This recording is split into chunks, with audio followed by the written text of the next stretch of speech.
Let's make lemonade. Okay. Let's go to work. That's the signal! Go, go, go, go, go! 6!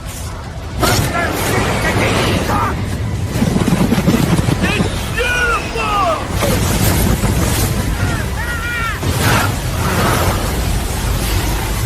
Mother Nature just pissed her pants, dude! Wake up and hit the ground running. It's The Rush, presented by Willis Auto, with Travis Justice and Ross Peterson bringing you raw, unfiltered, and unapologetic talk about sports, life, and everything else that matters. No filtered, no fluff, just The Rush.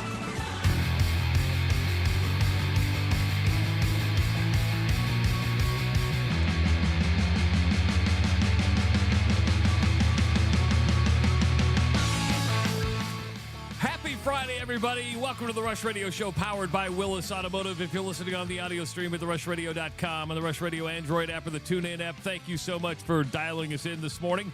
Watching on YouTube, go ahead and slap that subscribe button. Just give it a big spank. Spank it, spank it, spank it.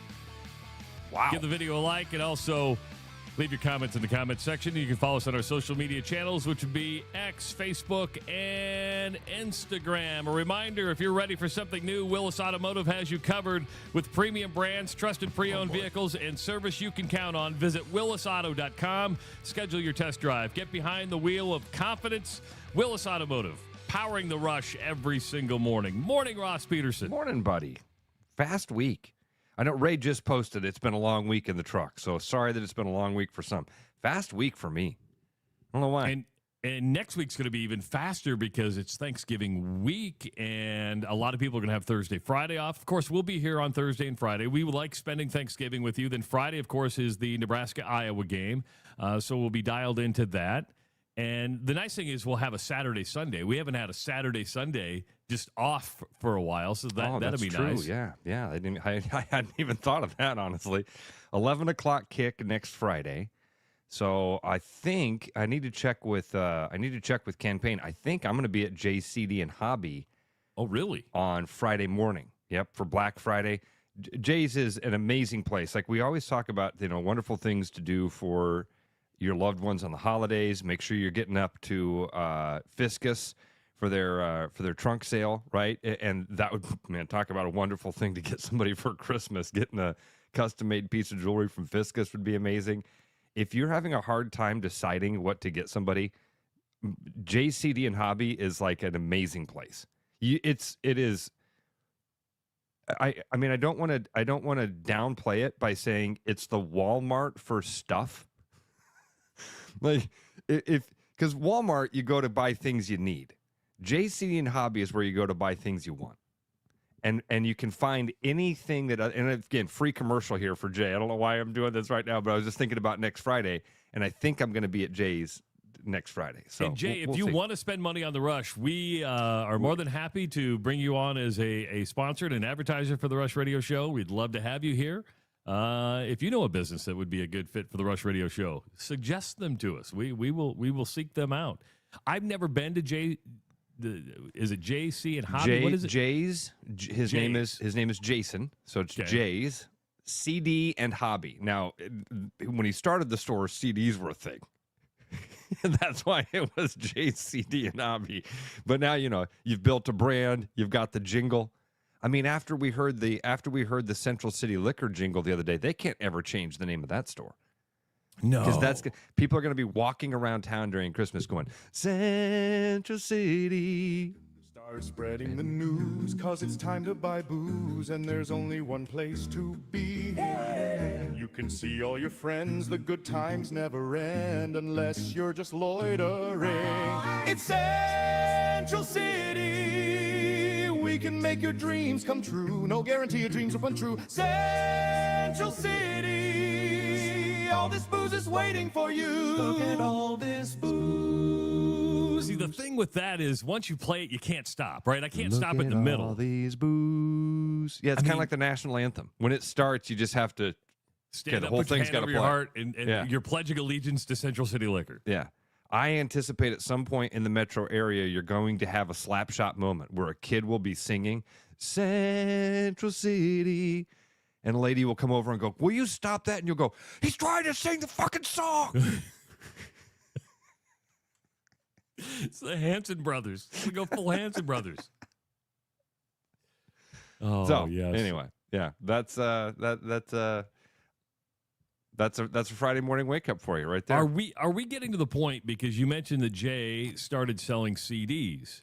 Are we getting to the point where we have a generation of kids where they look at a CD and they go, "What is this?" Much Yes. like a VHS tape. I think if you handed a VHS tape to maybe somebody in their mid-20s, they would literally go, "What is this?" Is a CD like that? Or a cassette sorta. tape, or even, and dare I say, I'm showing my age here, an 8-track tape. An 8-track is probably because records are still around. I mean, my Yes. son has a record player and listens to records, and but CDs, no, Because cars don't even come with CD players anymore, right? You No. can't get a CD player in a car. No.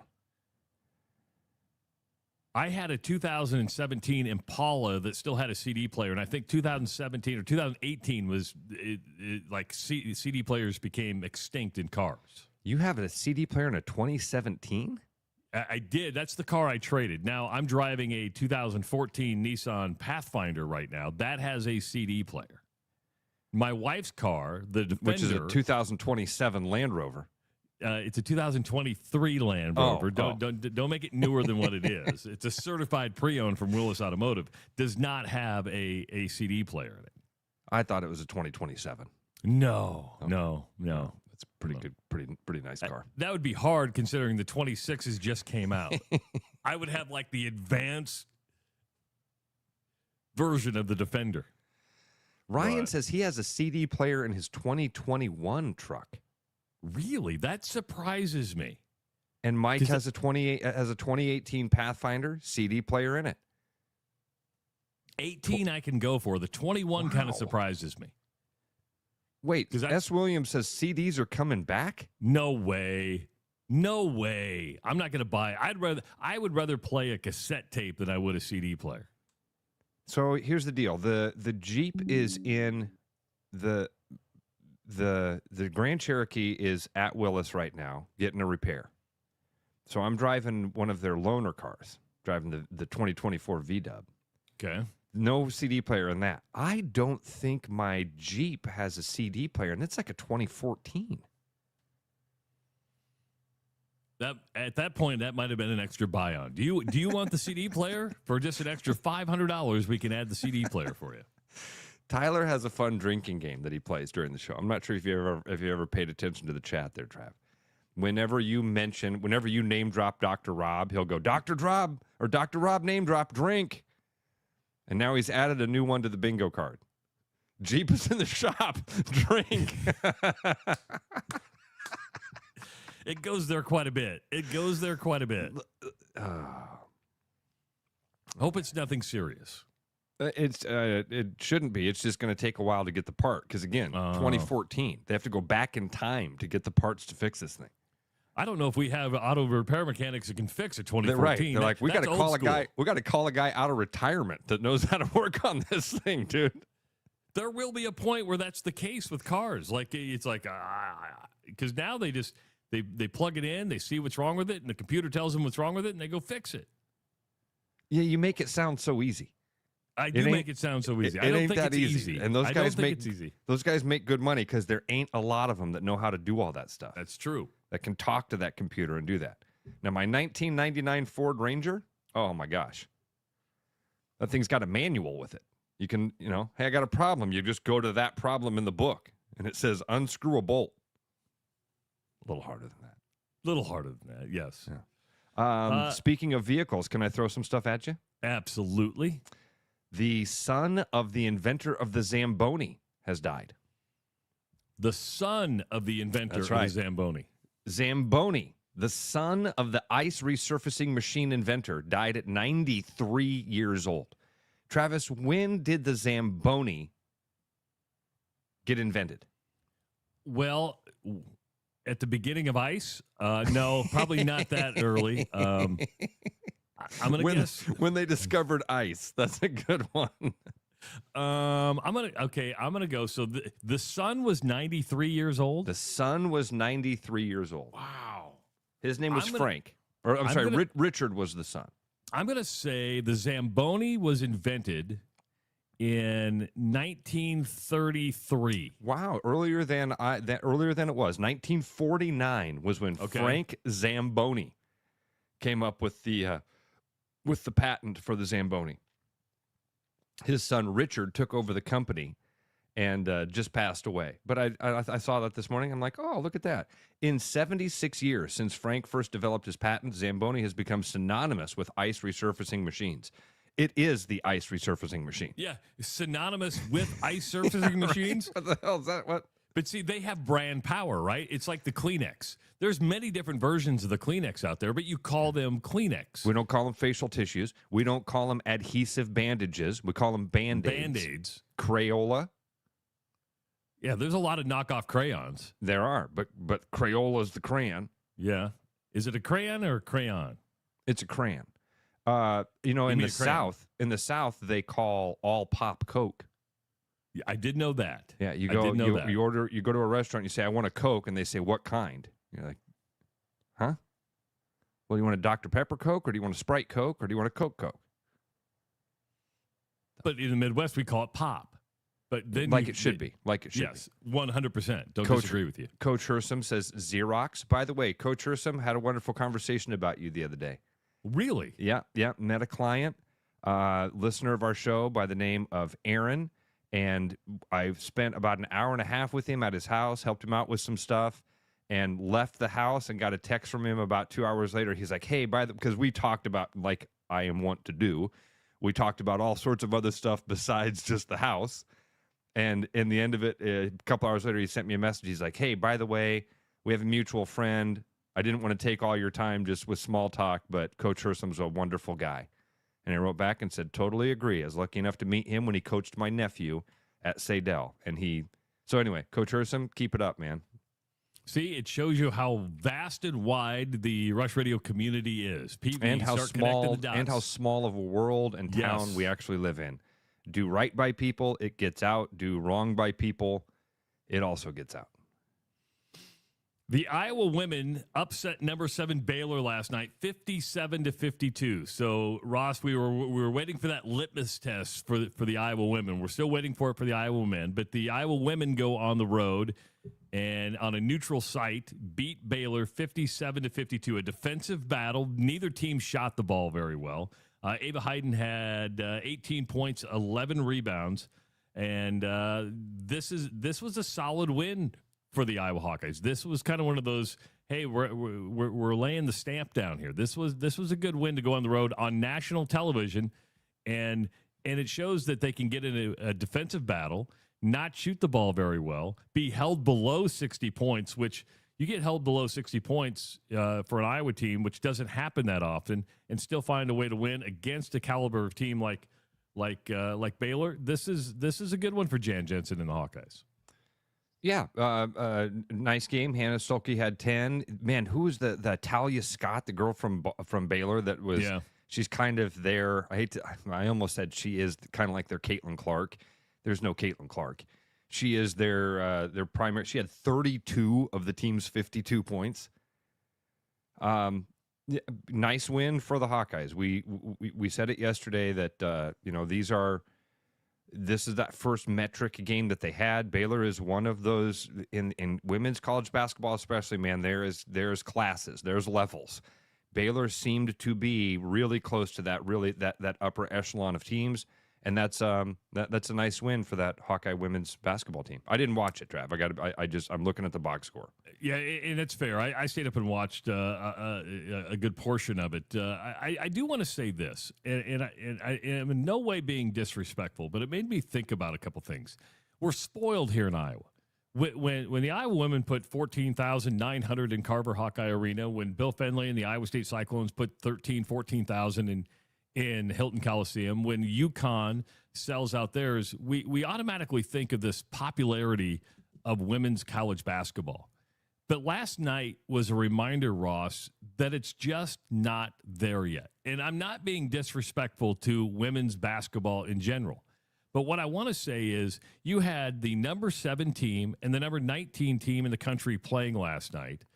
And what I would say are two very powerful women's basketball brands. And yes, Iowa is a women's basketball brand because of Caitlin Clark, but they've been able to maintain that, getting a number of recruits, and they have a name brand. Baylor has won national championships. Baylor has been a player for a long, long time in the women's landscape. But you go on a neutral court, and only 2,532 fans show up at the game last night. This is a far cry from where the men's game is in popularity. And I know it's comparing apples and oranges. And you're going to say, well, it was played in Orlando. It was a 9 o'clock start. That's fair. But let's use another example. On the men's side, Kansas and Duke played at Madison Square Garden at 9 o'clock at night.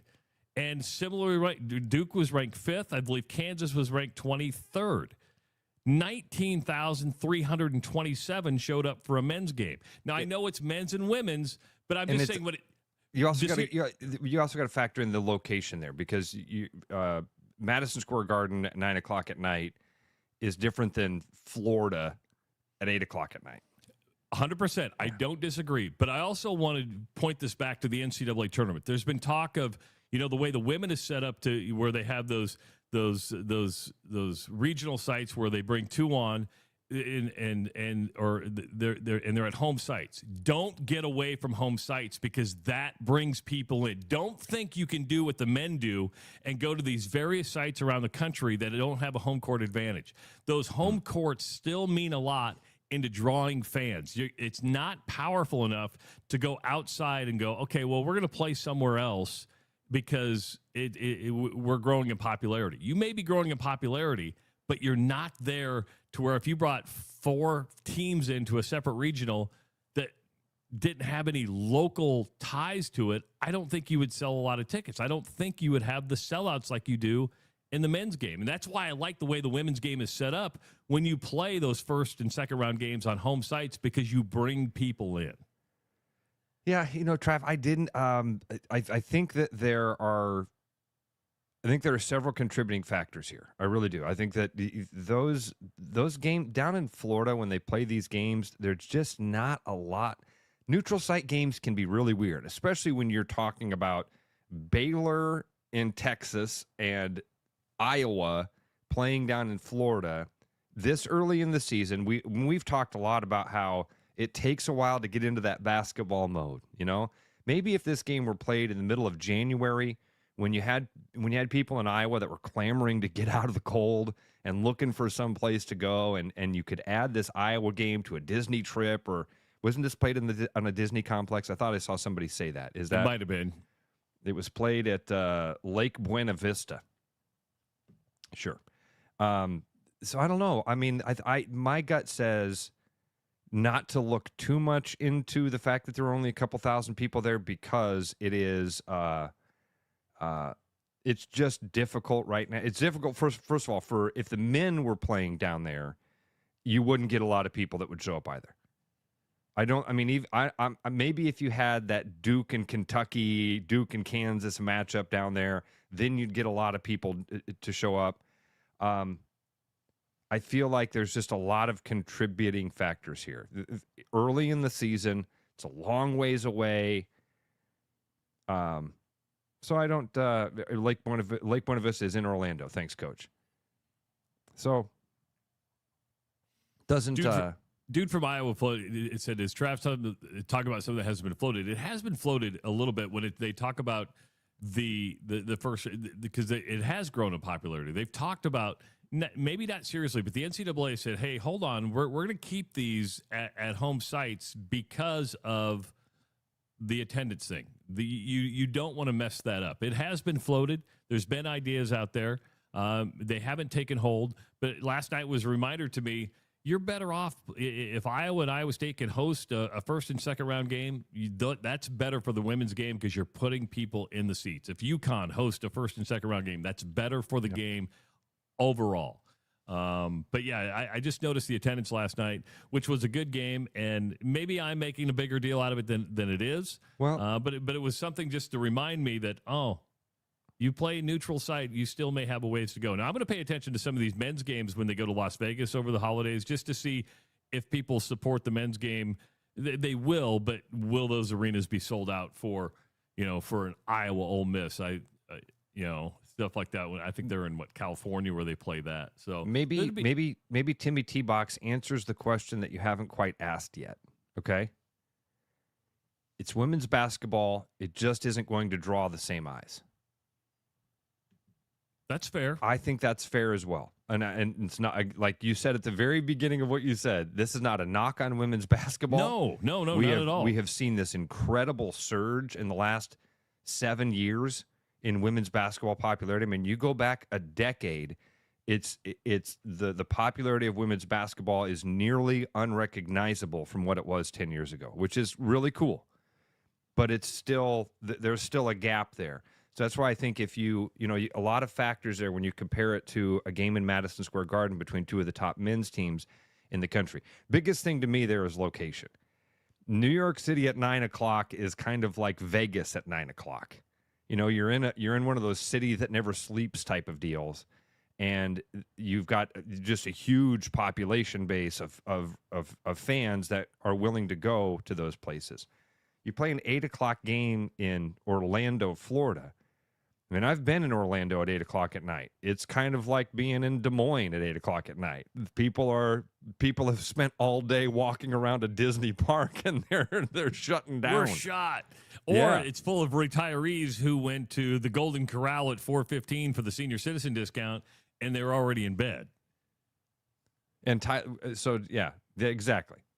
So 9 o'clock local time, Tyler says, by the way. So I'm looking at the 8 o'clock time. But Iowa's going to stay in Orlando. They're going to play Miami next. So that'll be another game that's coming up this weekend. Speaking of sellouts, are you surprised they didn't sell out the Knapp Center yesterday for the Iowa State-Drake game? I was actually kind of surprised by that. I thought more Iowa State fans would have grabbed up tickets to go there. They had 4,025 at that game last night. Wow. Yeah. So that's about 2,000 short of a sellout. That one kind of surprised me. Wasn't much of a game, however. Iowa State beat Drake 87-60, and they delivered a knockout blow right when the game was started. I was texting back and forth with Justin Miller, our social media manager, and Iowa State outscored the Bulldogs 25-5 in the first quarter. They hit 11 threes in that game last night.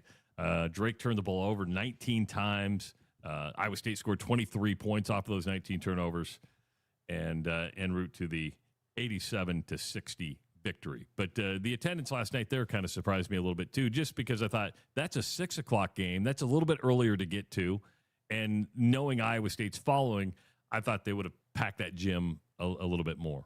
Yeah, I agree with you. Audie had 22 last night, 7 of 11 from the field. Unstoppable. Just absolutely unstoppable. Darn good, that's for sure. Do you think she's held below, and I don't think she's been held below double figures yet. Do you think she gets held below double figures that's a this good year question. Let me look at that and see if she, game by game, lowest amount of points she's had was 19 versus Norfolk. She did that in 25 minutes. That game, she also had 10 rebounds and 5 blocks. It's almost like we're counting on a double-double from Audie Crooks every single night. I mean, I wouldn't say every single night. She's only had 2 on the season so far. Only had 2 rebounds last night against Drake. Had a season-high turnovers last night. She had 3 turnovers last night. So season high 3. And 3. And that gives her 5 on the year. Just so you know. Can you imagine Bill Fenley walking in the locker room? Okay, Audie, you turned the ball over 3 times tonight. I don't think he did that. I don't think he did too, but no. It's one of those things, coaches always look for something to do motivation. Oh, yeah, Audie, What was up? You had a spectacular game, but you turned the ball over 3 times. What a good, because we always talk, it's never as good as you think. It's never as bad as you think. And coaches have to ride that middle ground. Boy, you have to walk into that. You beat Drake by 27 points last night. You never trailed in the game. You walked away with the game. You walked away with that win. I would imagine, Trav, that's when a real coaching job happens. One of the times a real coaching job happens. we had Coach Stepsis on all year. That dude had to coach his ass off this year to keep those guys motivated, to keep them engaged, to keep seeing the big picture. This is another time when you win by 27 and you've got to walk into that locker room and somehow go, okay, you're here. We're at 11. I need you guys to come down to about a 7 right now. I don't want to ruin the mood. I don't want to, but we got to talk about some things that could have been better in a 27-point win over an in-state rival. I mean, I was blown away the other day when you told me that the longest winning streak that Iowa State's had over Drake is 4. That's a rivalry. It was 75, 76, and 77. Yeah. Wow. 1975, 76, and 77. So that's a rivalry. That's a team that knows you're coming. That Drake has been a very good basketball team over the decades. But if you're going to be a top 10 team, if you're going to be in those conversations, you've got to do this to teams that you're supposed to beat. Ray. A reminder to pump it up with unleaded 88. It's grown by corn farmers right here in the state of Iowa, so pump it up with unleaded 88. Go to iowacorn.org for more. We do have a busy Friday for you coming up at 7 o'clock. Ben Jacobson, head coach of the Northern Iowa Panthers, is going to be joining us. They're getting ready to head west to play some basketball in California. Then at 7:30, Tyler Kluver from the Washed Up Walk-Ons. He's got some new gear out. Did you see the Walk-Ons gear that he was promoting? It's good-looking stuff. I did not, no. Good-looking stuff. I'll have to go check it out here. And we're going to name our Fiscus Jewelers winner of that wonderful gem. And who's getting off the couch? Who's getting off the couch? That announcement coming up. It is the Rush Radio Show powered by Willis Automotive. The Rush Radio is now on the free TuneIn app, allowing you to enjoy the show on Apple products and Android Auto. Download the free TuneIn app and search The Rush Radio to take Travis and Ross wherever you go. 'Tis the season to share great taste. Grab a refreshing Coca-Cola and make every moment a celebration. Locally made, nationally loved, Coca-Cola is the real deal when it comes to holiday cheer. Whether you're kicking back after the game or hosting the crew, nothing hits like that crisp, fizzy taste. Make this season yours. Grab an ice-cold Coca-Cola today. With over 260 beers on tap, El Bait Shop isn't just another craft beer bar. It's the best. Beer lovers know. El Bait Shop, 200 Southwest 2nd, Des Moines. There's a new spin on casual dining near Drake University. Lucky Horse Beer and Burgers. Craveable faves, flatbreads, delicious burgers, frozen cocktails, and a crazy cool vibe. Get to Lucky Horse Beer and Burgers today. My name's Gary Prosnell, and I'm a residential home mortgage banker for Northwest Bank and Des Moines Metro Market. I've been financing people's homes for over 25 years, and I'm an expert in financing VA loans, FHA loans, IFA loans, and new construction homes. This is my cat Norm. Norm knows football, but he doesn't know mortgage, and that's where I come in. There are a lot of Tom, Dick, and Norms out there doing loans. So don't just trust anyone with your home loan. I'm your local, trusted, experienced expert. Loans. Call Gary at 515-975-6767 or find his profile at nw.bank. Member FDIC, Equal Housing Lender. After Hawkeye football games this fall, Travis and Ross are right where they belong, with you taking your calls and giving unfiltered feedback. Right after Hawkeye football games, it's the Black and Gold Rush on the rushradio.com, the TuneIn app, and on YouTube. Hey everybody, Mason Miller, sales manager out here at Willis Infinity, and this month we invite you to join us on our Once in a Wintertime sales event. Fall into savings this month by leasing an all-new 2026 QX60 Lux for as low as $799 a month for 24 months with just $5,000 down. Also take advantage of the 2.9% rate that Infinity is offering on both 2026 QX60 and QX80, and an additional $3,000 off of the new 2026 QX80. For more information, come say hi in our showroom or visit us online at willisinfinity.com. Get ready for a gemtastic day at Fiscus Jewelers. Join us Saturday, November 22nd from 9 to 3 for a gem trunk show you won't want to miss. It's the perfect time to pick up your favorite gemstone and create a custom piece for the holidays. Plus, take $250 off a custom design for this day only. We'll have fun giveaways throughout the day. So if you're looking for that perfect gem, we've got you covered. It's a gemtastic show like no other. Fiscus Jewelers, your jeweler for life. The best bread is made from scratch, freshly baked with locally sourced ingredients and love. At Big Sky Bakery, we take great pride in our delicious products. We know you'll enjoy them almost as much as we enjoy baking them. Find us at the downtown Des Moines Farmers Market every Saturday. Looking for the perfect golf escape? Experience links-style golf right here in Ames at Coldwater Golf Links. With rolling fairways, large greens, and unique routing, it's golf the way it's meant to be played. Whether you're a seasoned pro or just starting out, you'll love our course's welcoming atmosphere and friendly staff. Grab your clubs, book a tee time, and make every round unforgettable. Coldwater Golf Links, where great golf leads to great memories. Visit coldwatergolf.com to book your round today. Back to the Rush. Strong opinions, weak filters, and just enough sense to stay on the air. It's the Rush Radio Show, powered by Willis Automotive.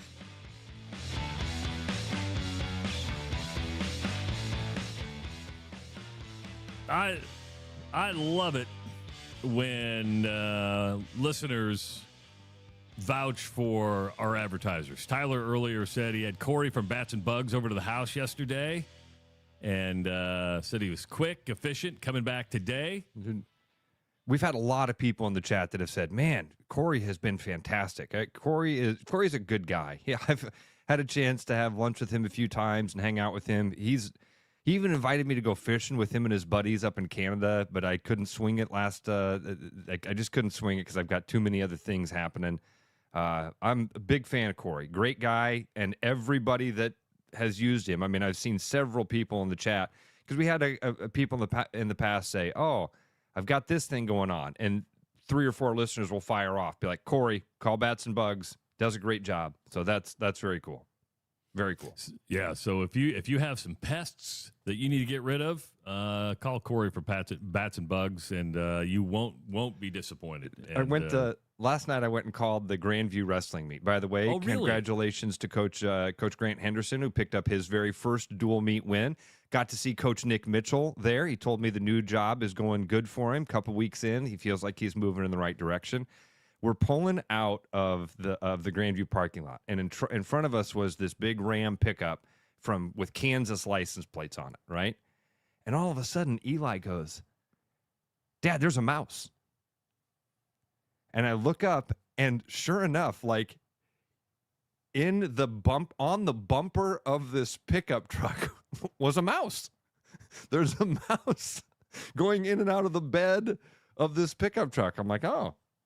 He's a long ways from home. He's been on one hell of a journey, hasn't he? Now, I'm glad he just said, that's, Dad, there's a mouse. Because in my family, Owen and Jeanette are absolutely petrified of mice. They see mice, they get really, really, really jumpy. My wife, and I think Owen gets it from his mom, because he watched his mom freak out every time there's a mouse. Listen, I don't like mice, but they don't freak me out if I see them. Like, oh, there's a little mouse running around, right? So, Trav, I don't want to say you didn't grow up on a farm, but you definitely grew up in the country. Yeah. You grew up in a rural area. Yeah, but Jeanette grew up with you, right? She grew up in the same town? She grew up on a farm. She grew up, she grew up on 80 acres when they first, and I think what happened is before they built their current house on the location, it was an old farmhouse. We're talking one that probably should not been able to live in, and she told stories of mice just running over them as they were sleeping, and kind of freaked them out a little bit. Yeah, okay, that's a little different. So yesterday I'm up at the office. Maybe this was Wednesday. We have an agent named Lauren Moore. She's fantastic, and she came up into I was up in Mark's office, and she comes up from one of the offices, and she goes, "Hey, can one of you guys come downstairs?" And she's a farm girl. She goes, "There's a spider in the corner of the room, and I don't deal with spiders." And Mark goes, "What's the deal with you women and spiders?" I'm like, we'll go take care of it. And she goes, "Listen, I grew up on a farm. I have no problem with mice." She's like, I grew up with mice in the corn crib, and that mice don't bother me a bit, but spiders just kind of give me the willies. And so we went down and took care of it. Dude, I'll tell you, there is something about mice. I remember, I think I've maybe told you this story, where I was fishing up in South Dakota one time. And or North Dakota, and I'm asleep. I was sleeping in the living room, and we had all of our stuff ready to go for the next morning, sitting in plastic sacks in the corner. And I woke up to this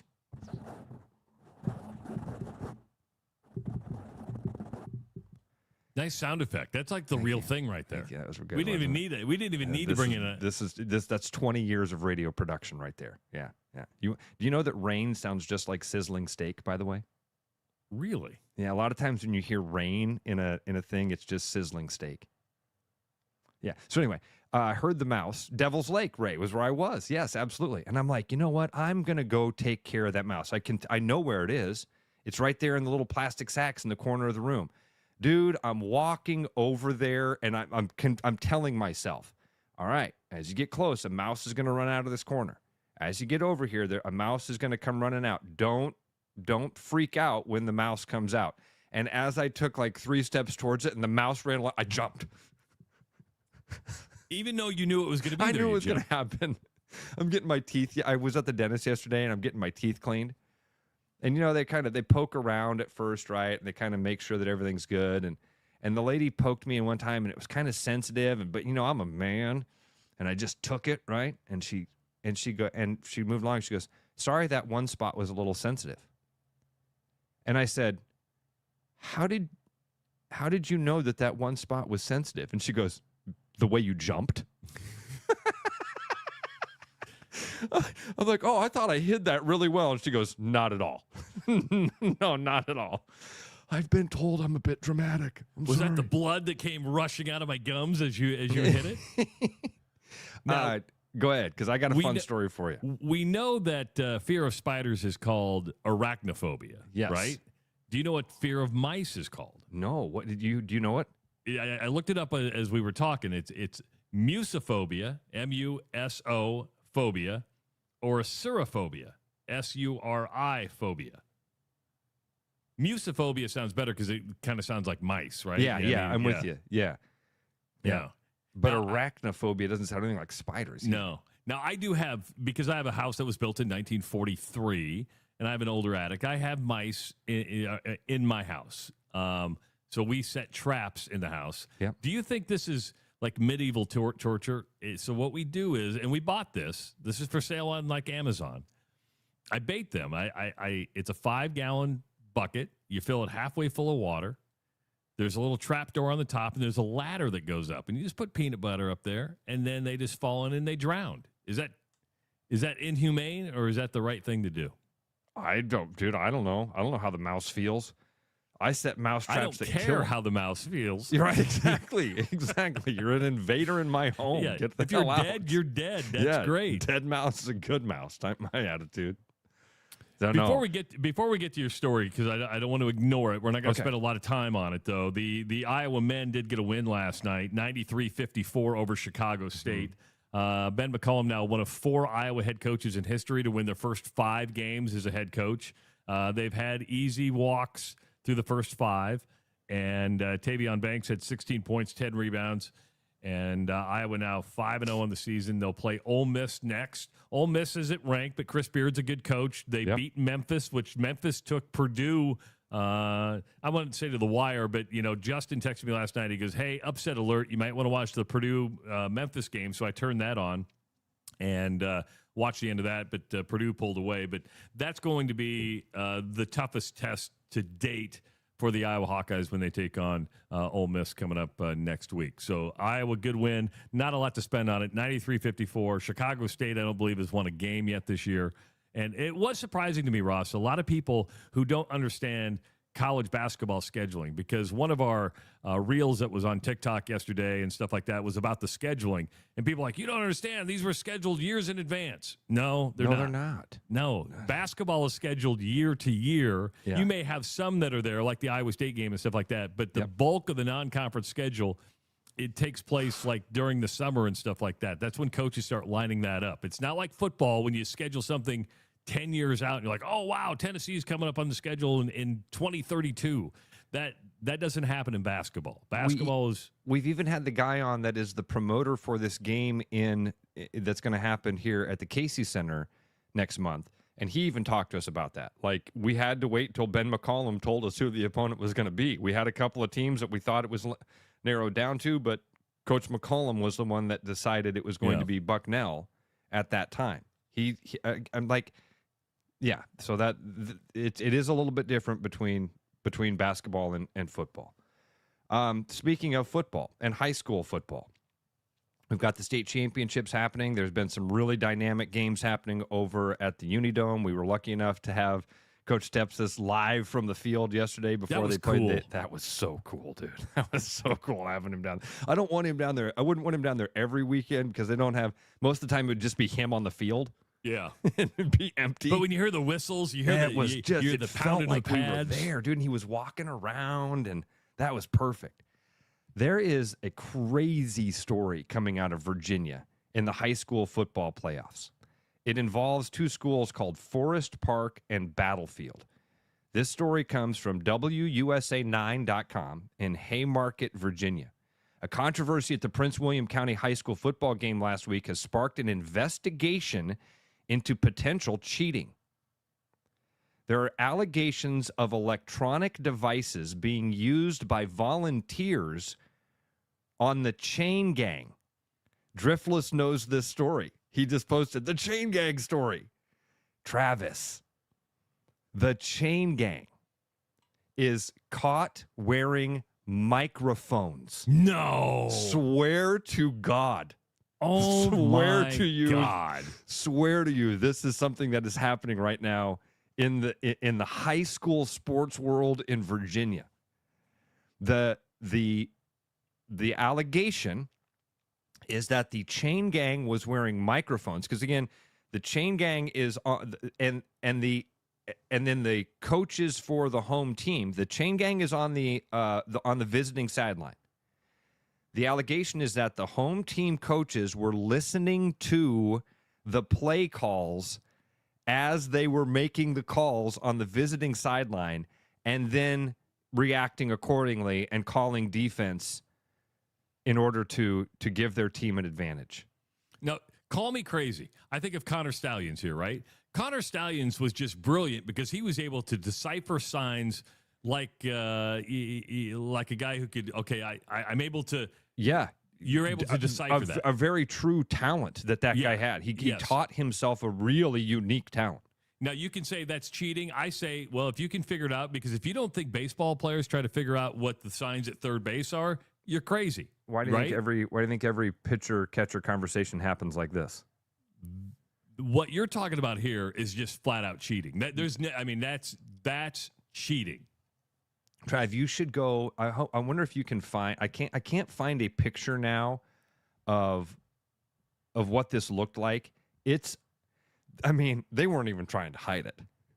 They were wearing them like around their necks. And at one point, either a coach or an official saw it and thought, "This is odd.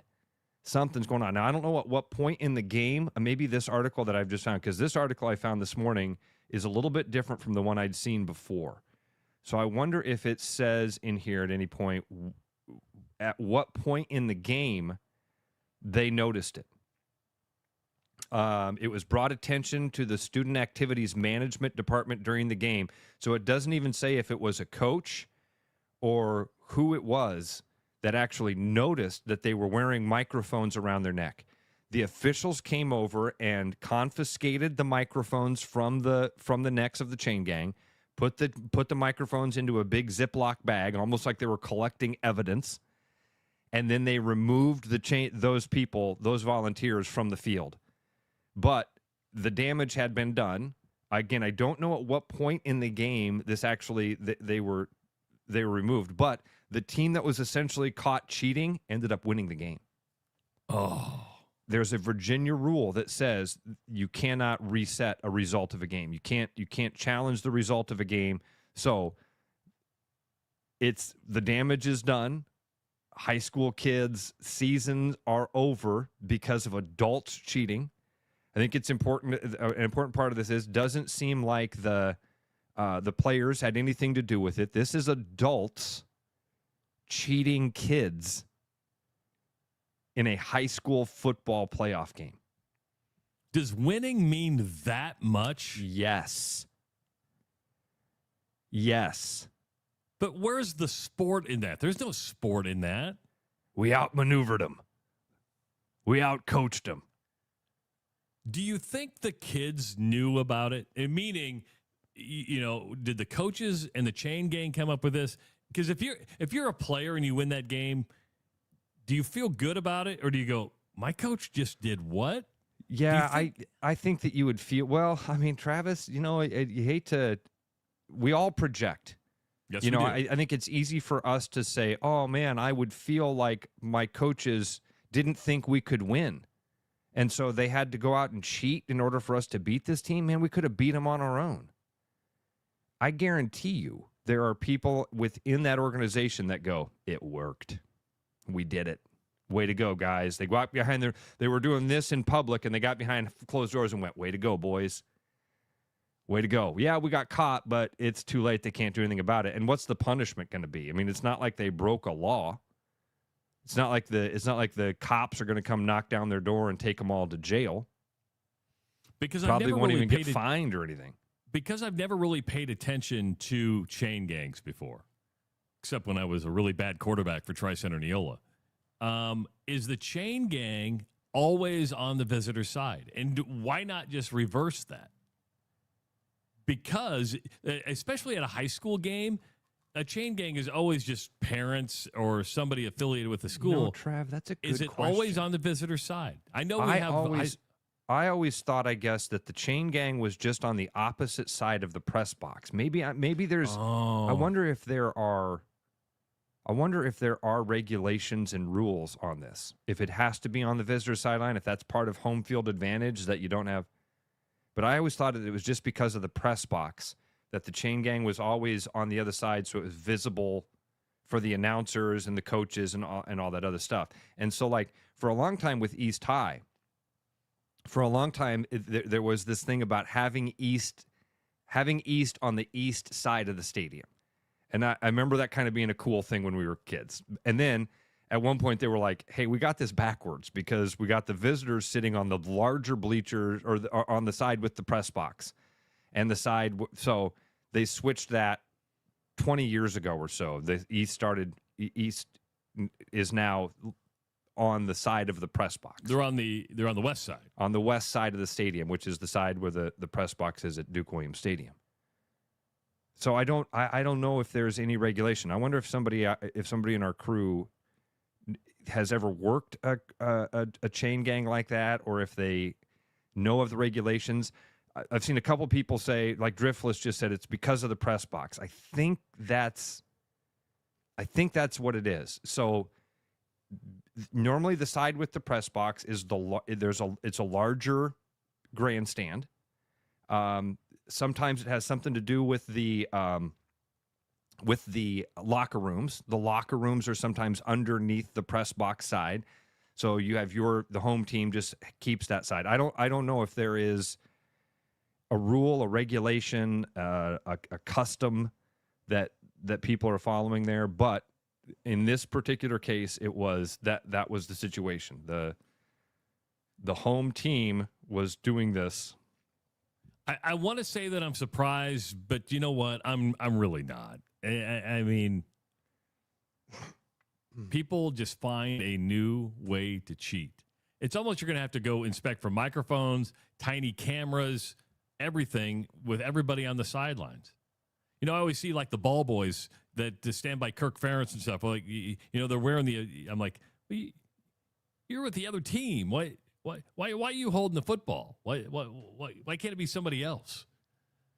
Man, microphones. In a high school press box, I'm surprised the assistant coaches that were right next door didn't go, are they hearing the plays in there? Wow. Hey, don't forget, coming up on Saturday, it's the Fiscus Gem Trunk Show at Fiscus Jewelers. It's Saturday, November 22nd from 9 a.m. to 3 p.m. You can pick out your favorite gemstone, design a custom holiday piece, get $250 off a custom design that day only, plus free giveaways throughout the day. Perfect time to create something one-of-a-kind. Fiscus Jewelers, your jeweler for life. Now, all week long, we've been offering you a chance to get off the couch, right, Ross? Get off the couch, get that wonderful gem from Fiscus Jewelers that's valued at $400, and we have a winner. Yeah. And first it of was all, tough. It was really, really, really tough. But first of all, I want to thank everybody who wrote in their stories. We had numerous stories come in. We didn't get to read them all. We kind of picked the best that were out there. But we got a winner. We have a winner, and we want to say congratulations to Mario, who literally got off the couch. I'm going to read his story one more time just to remind everybody why he's winning. This is from Mario. Well, how do I start this? About a month By ago. the way, real quick, I want to interrupt you here. The number of people that have told me, and I think this is a great example of it, that when you read these stories, it sounds like you're reading Penthouse Forum. Because I kind of am. I'm putting my inflection behind it. You know, we were going to take phone calls, but I'm like, I think I like reading them better because I'll put a little drama behind it, add a little inflection. You know, I never thought it would happen to me. I never thought it would happen to me. So this is Mario's story. Well, how do I start this? About a month ago, my wife, Karen, and I got into a tiff. It was the same thing as before. I'm not showing enough affection. I'm not giving her the love and attention she needs. Now, I'll admit, I'm not a sensitive person. You could say that I'm emotionally stupid when it comes to seeing when she needs extra love. A month ago, we were going through it. We quit talking. We weren't sleeping in the same bed for a week. Finally, I said, well, if I'm not good enough, then I should just leave. So I did. Not only did I move out, but I also filed for divorce. Okay? So I realized right away I jumped the gun, but the damage had been done. A week after I filed, we started talking, and now we're back together. And but live under this, you filed for divorce shadow. Yeah. I love this woman. I effed it up big time on this one. Yes, Yeah. you did, Mario. You did, Mario, You did. by the way. You did, dude. Nobody's going to push back. Nobody's going to push back on that. You effed up big time. Literally on the couch, literally at the doorstep of divorce here. I mean, Travis, we might be saving a marriage. We might be saving a marriage here with this one. Look at us. We're miracle workers. And if nothing else, we can take the credit. And then if it doesn't work out, we can just say, well, Mario, you had just screwed it up too bad. This was beyond saving. If we couldn't save it with a Fiscus gem, then it couldn't be saved. Now, Mario, I'm going to say you're going to have to find some emotional intelligence, okay? Yeah. I'm not when it comes to love, especially when I get into my zone, I can kind of freak out a little bit, okay? I get into my zone. I love it. And you're supposed to say when I get into a mood. A mood, okay. Because getting in your zone means this is where I'm best. And it's been a long time since I've been into my zone. And so having been one that's been kicked out of the house before, Mario, I have empathy for you, which if people know me, I don't possess a lot of empathy. Yeah. He had that gland removed about 40 years ago. He had the empathy gland taken out. That's right. So, Mario, congratulations. You have won a stone from Fiscus Jewelers. I do want to warn Mario. I think there's about a 25% chance this ring ends up in a divorce decree. You think so? There's about a 25% chance. Hope he can save it. Hope she's got more empathy and grace than he seemed to have had in these last couple of months. When she says, hold me, hold her, all right? Just hold her. It doesn't have to be for a long time. I'm with Irish Hawk. This is a bell that can't be unrung. Oh, it can be. It can be. You've done it. It can be. It can be unrung. I'm just letting everybody know. Marriages can be saved. For some of the most unforgivable acts, they can be saved.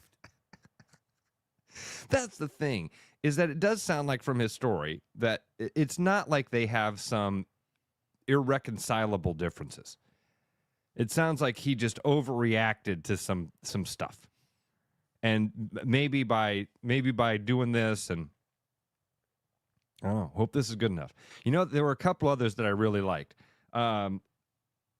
Who was the guy that had that I have them all written down here, but I can't find it now. Who was the guy that stole the country music lyrics and wrote a poem? Oh, yeah, the poem. The poem. Was that Jesse? It might have been. They're all I've got or Matt. hundreds of Matt had the emails. truck story. Jesse had the great wife. Ryan had a good one yesterday. Ryan had the one that was that I almost went with Ryan because that was the one that really hit home for me. The guy who had taken the job and moved out of town and got 2 young kids. The job ended up sucking. I was like, oh, that's a lady that deserves a gem. But man, Mario's is just like over the top. He literally is on the couch. Literally on the couch. And Literally then he was needs, in a Motel 6, and he realized that sucked. Needs a lot of help. Yeah. And we can offer this much help. But I'm going to let you know, Mario, I'm going to give you some advice. The shadow of you filed for divorce is a card that can be played for about 10 years. Yeah, Just it's going to linger. You know. Gonna linger. It's going to linger because that one hurts.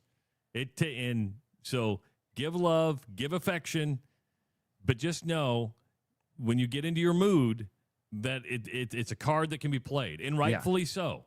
And you cannot, Mario, at any point in the next 10 years, you cannot say, are you still bringing this up? Now you hit the 15-year mark and you've been really good, you can say you're not allowed to do that anymore. Yeah, yeah. 515-517-2303 is the number to call. When we come back, Ben Jacobson, head coach of the Northern Iowa Panthers, is going to be joining us. Panthers getting ready to head west to California. Go west, young man. Go west. It is the Rush Radio Show, powered by Willis Automotive. The Rush Radio is now on the free TuneIn app, allowing you to enjoy the show on Apple products and Android Auto. Download the free TuneIn app and search The Rush Radio to take Travis and Ross wherever you go. Your house wasn't built for bats, birds, or raccoons, but try telling them that. At Bats and Bugs Pest Solutions, we've been helping Iowans take back their homes for over 20 years. We use cost-effective, eco-friendly methods to solve wildlife and pest problems the right way. Whether it's bats in your attic, birds in the vent, raccoons in your chimney, or moles in your yard, we have long-term solutions. Call Bats and Bugs Pest Solutions today at 515-218-3400, and let's make sure your home doesn't become their home. There's more Iowa in the Iowa Tap Room than you may realize. Housed in a building nearly as old as Iowa itself, the Iowa Tap Room greets you with a harvest of 120 Iowa craft beers on tap from all corners of the state. And the food doesn't get much more Iowa than this. The Iowa Tap Room, all Iowa beer, one amazing place. There's always something new at Fong's Pizza. The patio is open and ready for you, your friends, and an ever-changing menu of tiki drinks. Or try our new noodle dishes alongside your favorite slice. It's all happening this summer at the new Fong's in the East Village. Thinking about buying a home? Get pre-approved in 30 minutes with Gary Presnell at Northwest Bank in Des Moines. Gary offers first-time home buyers programs, VA, FHA, IFA, and conventional loans. Call Gary at 515-975-6767 or find his profile at nw.bank. Member FDIC Equal Housing Lender. You know, Brian, at Central City, we really do have the best selection around. I know. High-quality stuff you can't find anywhere else. Whistle Pig Plantation Rum. Yeah, and over 150 of the best scotches on earth. And a ton of bitters, mixers, and more. You know what we are? High class. Definitely high class, yeah. Make way for the natty. Okay, maybe medium class. Central City Liquor is home of the 10% cash coupon. And the Wooden Nickel program. After Hawkeye football games this fall, Travis and Ross are right where they belong, with you taking your calls and giving unfiltered feedback. Right after Hawkeye football games, it's the Black and Gold Rush on the rushradio.com, the TuneIn app, and on YouTube.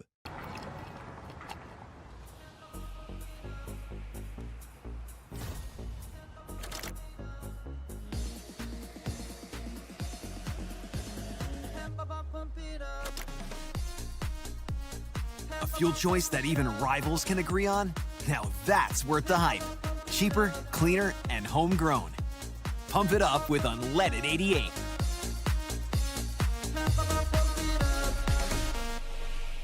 November's here, and that means Thanksgiving's right around the corner. And here at Willis, we are thankful for you.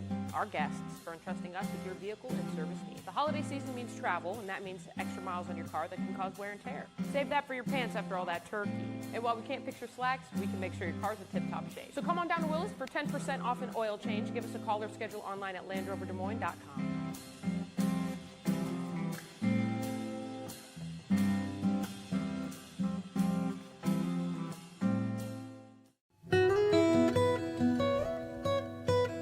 For the holidays, bring real taste to the table with Gold Peak Real Brewed Tea. Made with real tea leaves and real cane sugar, Gold Peak delivers a golden, brewed for taste flavor that makes every moment more meaningful. Whether you're gathering with family or friends, celebrate the moments that matter the most, because real connections deserve real refreshment. For your upcoming holiday celebrations, choose Gold Peak Tea and bring real taste to the table. Like a rash you thought was gone. Travis and Ross aren't contagious, but they are addictive. It's the Rush Radio Show, powered by Willis Automotive.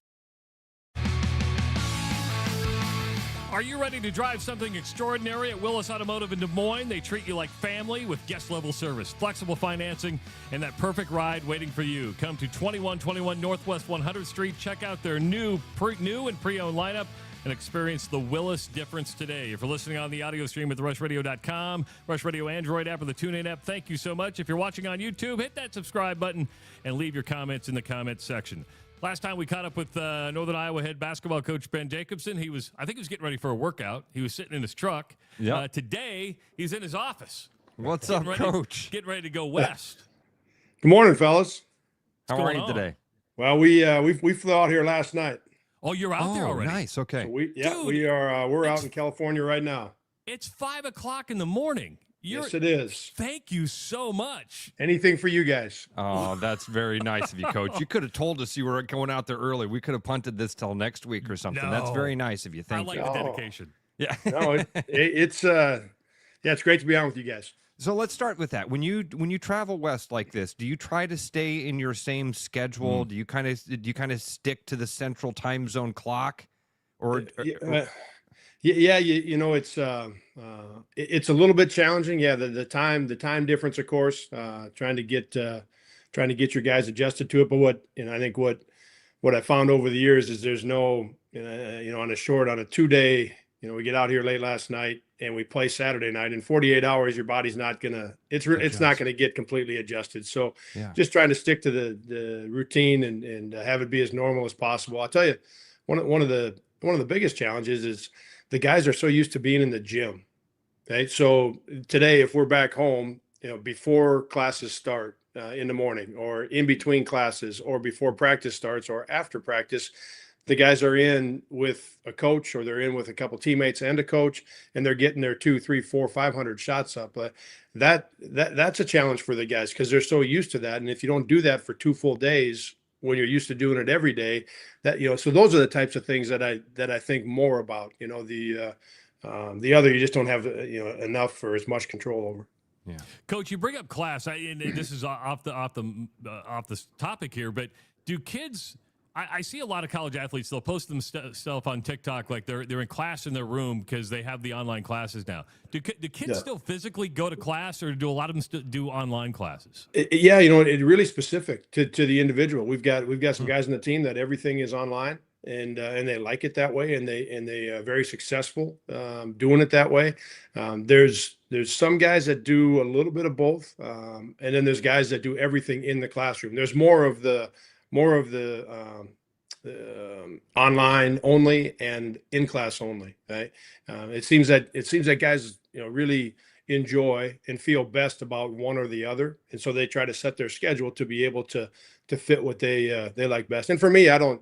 I want them to be doing what fits them best. And since COVID is what brought that on, of course, right? And that's a long time ago now, but that's of course where the online stuff. And I think. Instructors and professors were put in a position where they had to get all of their work ready, and they had to be able to put it online and do it. And I think there's, in addition to the students, I think there's a lot of professors that have found out, hey, this really fits me better, or this is the best way to teach the class, or I like this better. So, we get some of both. So do you ever do an online meet? Like, do you ever do a team meeting online? Because you guys got these fancy places to do team meetings, watch film. Like, hey, we're gonna have an online session tonight. Not anymore. We had to do we had to do too much of that. All of us had to do too much of that during COVID. We're doing everything in person now. All right, you've had a really good start here, Coach, but you've got a lot of experience with stuff like this. You've had bad starts, you've had good starts. This has been a really great start. Is it too early for you to? I feel like I'm asking a car salesman if it's a good time to buy a car. Is it too early for you to know if you've got? Is it too early for you to know how good your team is? I know we have a good team. Okay. That I know for sure. Right. Now where it ends up, it'd be too early to say that, like where, what that means completely. Yeah. Right. But I know we have a good team, so one of the reasons I feel like we have a good team, our defense has been for this early in the year, our defense has been pretty solid. We've guarded the ball pretty well, better than we had in practice. And we haven't rebounded well enough yet. We've given away some possessions to offensive rebounds. Up until the game against Northern Illinois, we had really taken care of the basketball. And that's, so if you're guarding the ball well and your defense is pretty solid, you're taking care of the basketball, so you're not losing possessions there. Rebounding, we have typically been in the top 15 in the country. If KenPom is something you guys look at, our defensive rebounding number on KenPom, our defensive rebounding percentage, typically we've been in the top 15 in the country. Right now we're at about 135, right? And it's just 4 games in, so we were 220th after 2 games. We went right down to 156th after the 3rd game and down to 135. So that it's really early. So that number can change significantly over the course of the next 3 weeks if we block somebody out and get a rebound, right? But you have to go on the floor and you have to produce and you have to do what it takes in terms of rebounding. So I know we have a good team, right? And then the other part is the feel, right? Yeah. I gave you some of the numbers and some of the X's and O's, but the other part is the feel. And obviously we're around our guys every day, right? So you can feel the experience. You can feel the size and length, and you can feel the camaraderie. You just the way the guys are with each other. So, yeah, we know we have a good team, right? And excited to find out what that means. What numbers mean the most? Obviously, wins mean the most, but I get confused with quad 1, quad 2, quad 3, KenPom, NET. What numbers do you follow and do you look at when you're just kind of gauging everything? Yeah, it's more that KenPom, and for us, defensive rebounding percentage is a big one. Defensive field goal percentage is still a big one. With analytics becoming such a big part of how people look at the game now. Certainly, coaches look at the game now. The heavy emphasis on some of the more advanced analytical stuff that, I kind of pick and choose that stuff a little bit. It certainly impacts the way we see offense and what we stress and emphasize at the offensive end in terms of the shots that we're taking. But I'm still old school in the way of stay in front of the ball and contest the shot. When they shoot it, block them out, get the rebound, go down to the other end, pass it to your teammate and get a good shot. I could give that same, the 3 of us, we could grab 2 buddies and that could be a 30-second timeout for a pickup game down at the Y. It could be with, I gave the same talk with my son, Tanner. I only coached him 1 day his entire time growing up through his basketball stuff, but I had a blast doing it. That was the same thing I told them. They were in 5th grade or 6th grade, so there's still that part of me, right? Basketball is a simple game. We confuse it and we make it a little bit harder as coaches. But it's still I still feel like it's the same thing. Now the analytics, I've enjoyed them, right? And they can help in the way for our players to understand, okay, well, why are you talking about shooting more of these shots and less of these shots? Like the analytics can really help me with our players when we're talking through that, when we're watching film, when we get here in June and we're structuring things and what we're looking for offensively. And but I'm a big stay in front of the basketball, and then defensive rebounding percentage. The turnover number is a big one. I'd say the taking care of the basketball and rebounding the basketball would be the 2 numbers that I look at the most. Another thing that jumped out at me from your stat sheet through these first 4 games, Coach. I think you've either had 10 guys that have played in every game. Maybe it's even 11 different players that you've had in every game. Is that something that you intended here early on in the season, or is that just a byproduct of the way these games have kind of shaken out in the moment? No, we felt like we can get to 10, and right now, eight of those players are double figure minutes, and the 2 that aren't, one of our transfers from North Carolina State, still working his way into the rotation a little bit more, and then Gian Hutchins is a true freshman for us, who I absolutely love, and 2 things with Gian right now. I know he can help our team, right? The 2 things are, as freshmen, unless you are in a full-time role, okay, which we've had before, right? And Gian is certainly ready for more minutes than he's getting right now, but we have a lot of experience ahead of him. When you look at the guys that are starting and Ben Schweiger coming off the bench, RJ Taylor, Kyle Polk, we have 8 players that have a lot of experience, right? Now, we feel like Gian can really help us, so we didn't redshirt him, and I believe that he is going to. So he isn't playing many minutes yet, and Ismail's minutes have been kind of 5 to 8 a game. I would like to get those guys up a little bit, but the other 8, they should be double figure minutes every night. So this is the first road trip of the year, and what is it about the first road trip with a team that you can kind of find out about that you can't at home? The way they travel together, the way they eat together, the way they do things. What can you find out about a team when they go on the road like this? Yeah, their attention to detail is one of them. When we travel, we're wearing getting the same sweats and the same pair of tennis shoes, and so I'm always curious the first time we go if everybody shows up at the airport in the sweatsuit and the tennis shoes, and I like and that. again, I'm a little old school that way, but when I say attention to detail, like there's that piece of it, right? And and I want the guys to be as relaxed and comfortable, and I talked to them, about it quite a bit. This is, for us, is have as much fun together as we possibly can. But there's also the piece of they want to be great, right? And if you're going to be, then there are small things, right? I don't bug the guys about very many things, okay? But there's 1 or 2 things here and there, just so they understand the importance of attention to detail and being a team, and so that part of it when we get started, and everybody did, just so in case you guys were wondering, everybody showed up at the airport yesterday in the sweats and the tennis shoes they were supposed to. Appropriate gear. Yes, in the appropriate gear. So we looked good when we got on the plane, and and then it's then some of it you don't find out till the game starts. We've got you guys, our roster. We've got the 7 guys back that have played, and Tristan Smith is an older guy, as a 5th-year senior, and he's starting for us and playing a lot. You find out when the game starts, but most of these guys played for us last year, and we've obviously played a lot of road games together. So it's the first one this year, and there's a little different excitement to that when you're on the road. Obviously, a different feel when first time in front of somebody else's crowd, but that part of it, you kind of find out once that game starts. So you're out there to play Irvine, and then you go to Palm Springs for a game against Loyola Chicago. So it's got an extended road trip. Did the family get to go out with you on this trip? Is the missus with you? Yeah, yep. Dawn nice. flew out with us yesterday, and she'll be there the entire time. And then our youngest son, Tanner Hunter, is on our team, of course, and with us. Our youngest son, Tanner, is flying out today. He's at Nebraska over in Lincoln. He's over there for their business school, and he's a sophomore.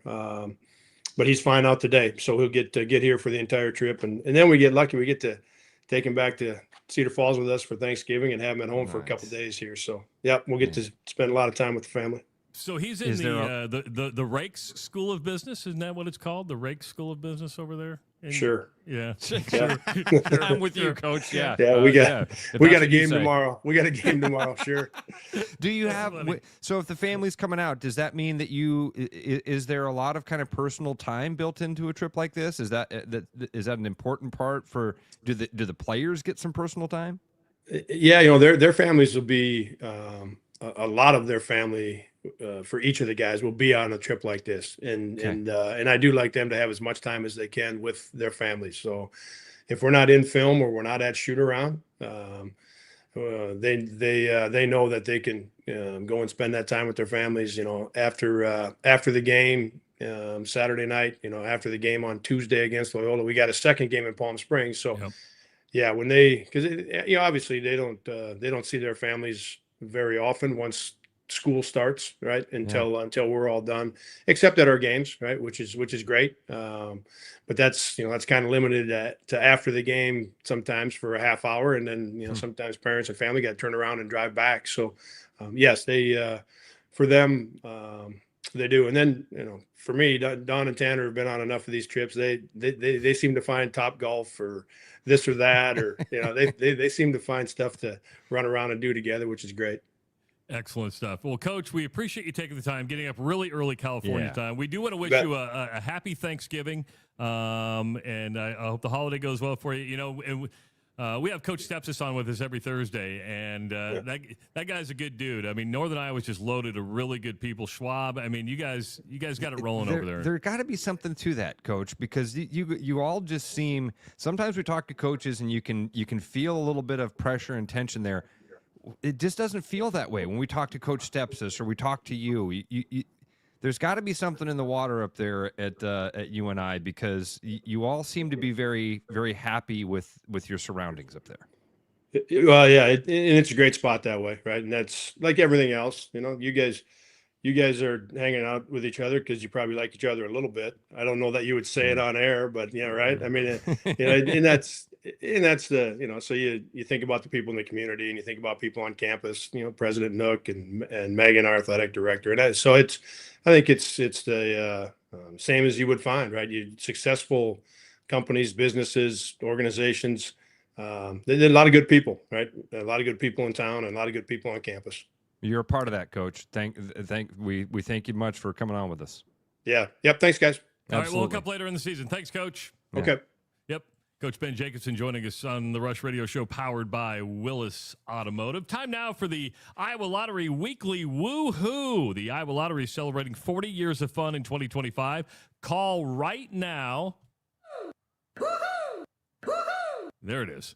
And tell us something that made you go woohoo or even boohoo, and you could win an Iowa Lottery prize pack valued at $90. I know I didn't give much lead up to that, so valued at $90, but the potential of this thing. Yes, potential. We're talking 250 or a top prize of $50,000. I saw somebody won 250. Some local guy won 250,000 on a scratch off the other day. Really? Yeah. See? I wonder if it was chilling with the Nomi scratch off. I don't know what the top prize is for chilling with the Nomis. And again, so much creativity from the Iowa Lottery. Just say no to traditional holiday gift giving. Should it be just say no? Yeah. You're supposed to say it like ho, ho, ho. Ho, ho, ho. It's the gift that keeps on winning. Not the gift that keeps. It's so good. They're slam dunking, and the marketing team over there at Iowa Lottery. So 515-517-2303. We got a call coming in right now. Going to let the screening process take its place. But if you have somebody you want to win, or if you want to do a weekly woohoo, now is the time to do it at 515-517-2303. Do you have one, Russ? This is also one of those things. I'm but just to keep promoting the Iowa Lottery for a second. We were talking earlier about gift giving. Right? If you won this prize package, you could just re-gift some of these scratch-off tickets. When you're at a gift exchange and somebody opens the lottery tickets, that becomes like, it doesn't matter what else. There's a $20 limit or a $25 limit. So somebody always brings, my sister, some horrible gift that nobody would want that looks like it cost them $4. I'm usually the person that ends up suckered away to that's taking what they that call thing. The white elephant, right? Yeah. But then somebody opens the lottery tickets, and you're like, "Oh, I want those. Why can't I have those? Why can't I have good things? I want that." Jack, welcome to the Rush Radio Show. What's your weekly woohoo? Good morning, gentlemen. How are you? Good. Hello? Yeah, we got you, Jack. You got us, Jack? Yeah, we got you. You got my weekly woohoo is I turned 50 on Sunday and ordered for myself my first Rush gear. Yay! T-shirt, hoodie, stickers. Woohoo! That's awesome. Love it. That is that makes you happy. That's awesome. Thank you, sir. What can I ask you what you got? You got the hoodie and the You stickers. bet. Okay.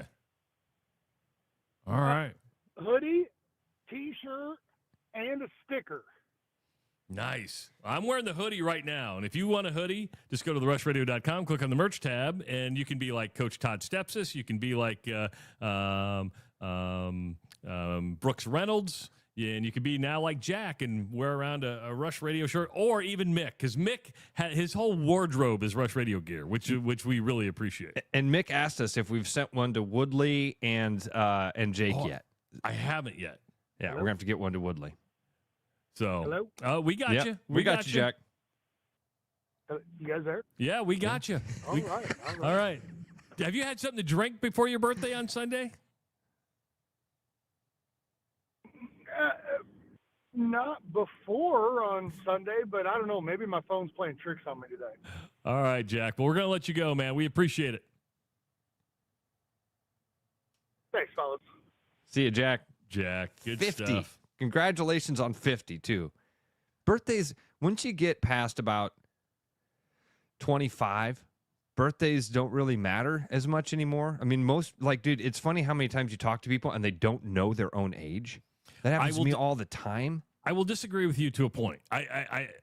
Because I will say that I'm dreading 60 coming up you're right. My 40th didn't mean that much to me. My 50th didn't mean. But there's something about knowing that I'm really closer to 60, and I think that 60 mark. Stop looking at me like I'm old. Would you just stop looking at me like I'm old, please? Dude, I'm just looking at you. This is how I look at you. And Jake said we liked each other. We do. Jerk. You're almost 60. I'm 55. You're then a long ways from 60. Ross, do you know how fast the years go? I know, buddy. I know. But, and then when we hit 2026 in January 1, which is 2 months away, less than 2 months away, I'll be in that year number 56. I know. I shouldn't look that far ahead. You're way overthinking it. I see. What I was going to say was I feel like 50 is one of those birthdays where you can take a moment and kind of pause and reflect and go, 50. Look at me. 50 years. Start talking like Goldie Wilson from Back to the Future. Maya. Yeah, Maya 50. Goldie Wilson. Yeah. 515-517-2303. If you would like to call and go ahead and give us your weekly woohoo, we'd love to hear what that is. I don't have one this week. It's been stuff just kind of flew by this week. I have one. I'm going to hang out with Brooks tonight. Oh, really? I called Brooks the other day. Brooks has an event happening tonight. It's the sake thing. It's a sake event. Courtney's a big sake fan. So last night, bought us a couple of tickets. I didn't get a chance. I wanted to do the VIP thing because he's having a deal with Chef Dom from Prime and Providence, and they're doing like this VIP experience where he's going to be making special meals for everybody. And I wanted to do that. By the time I went to go buy the tickets, those were sold out. But we'll be hanging out down at West End Salvage later tonight for a sake event. So my woohoo is get to hang out with some fun people and do some fun stuff tonight. 515-517-2303. Let's go to Christine. Christine, welcome to the Rush Radio Show powered by Willis Automotive. Who's your weekly woohoo? Christine. Hi, Christine. I don't hear it. Neither do I. Christine. Can you put her on hold and put her back on, see if it resets? I can do that. And then, no, she hung up. Oh, Christine, we're sorry. Return her to the queue. I think, I got the new setup, right? And there's a little, what I think, Ross, is I'm going to have to go to this instead of the computer, which I really use all the time, and see if that makes a difference. because I liked my old setup when it came to the phone calls, but I'm getting used to this new system, and it worked for you when you used it with Kluver on the Black and Gold Rush a couple weeks ago. Yeah, and honestly, we could. Listen. I leave my phone number right there. We could use my phone if you want. If we need to do that, we could just. And then what I'll do is I'll save all those numbers as client contacts. Look at you. Look at you. I see what you're doing there. Christine, are you there? Yeah, we got Christine. A problem. Yeah, we got a problem. We got a problem. It's the new system. Does it say does the auto screener tell you what Christine's woohoo was going to be by chance? It doesn't. It doesn't. It doesn't. Oh, there she is. Christine, we got you. I heard her say hello. I heard her say hello. So did I. I heard her. She had to hear us.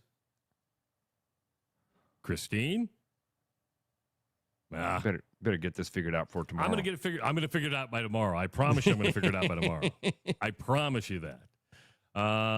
Speaking of tomorrow, we got the Black and Gold Rush coming up tomorrow, brought to you by the Iowa Lottery. So because my phone system blew today, Jack is our winner. Jack is our winner of the Iowa Lottery Weekly Woohoo. Probably would have won anyway because he spent money on the Rush Radio site, and we appreciate the money, where, of course, 15% goes to Can Play Iowa to help the mission over there at Can Play Iowa. Oh, where am I at? Oh, here I am. There I am. Get my bearings back together. We might have to pay Justin Miller a little bit extra to become a daily producer for us. Why? I'm getting used to my board. Did you just say why? Yeah, why? Did you pay attention to the last 4 minutes? Well, that's because of that. I'm going to get that fixed. I'm going to go full Raleigh Reuben King over the weekend, all right? That's what I'm going to do. I'm going to go full Raleigh Reuben King. I'm going full engineer. Just telling you. Good luck to you. Thank you. I appreciate that. Tyler Kluver from the Washed Up Walk-Ons joins us next on the Rush Radio Show, powered by Willis Automotive. For the holidays, bring real taste to the table with Gold Peak Real Brewed Tea. Made with real tea leaves and real cane sugar, Gold Peak delivers a golden, brewed for taste flavor that makes every moment more meaningful. Whether you're gathering with family or friends, celebrate the moments that matter the most, because real connections deserve real refreshment. For your upcoming holiday celebrations, choose Gold Peak Tea and bring real taste to the table.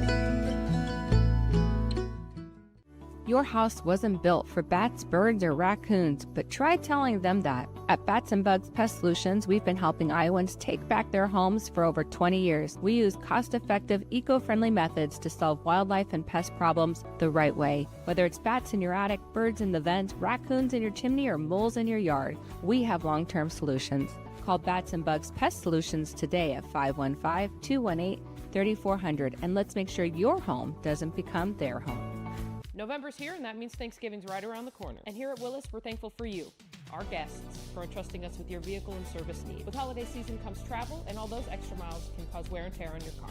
Save that for your pants after all that turkey. While we can't fix your slacks, we sure can make sure your car's in tip-top shape. So come on down to Willis for 10% off an oil change. Give us a call or schedule online at willisvolvocars.com.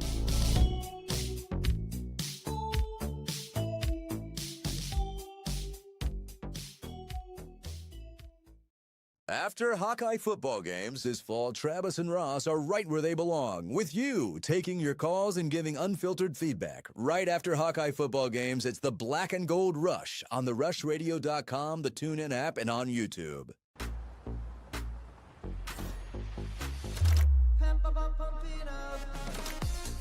A fuel choice that even rivals can agree on? Now that's worth the hype. Pump it up with Unleaded 88. Hey, it's Noel from Fiscus Jewelers. This holiday season, give the gift of sparkle that lasts a lifetime. From our latest designs to timeless favorites, there's something for everyone on your list. Already have a Fiscus diamond? Bring it in and trade up with our 100% trade-up program. It's the perfect way to shine a little brighter this year. And if you're dreaming up something custom, get your design started by December 1st for Christmas delivery. Let's make this season magical together. Fiscus Jewelers, your jeweler for life.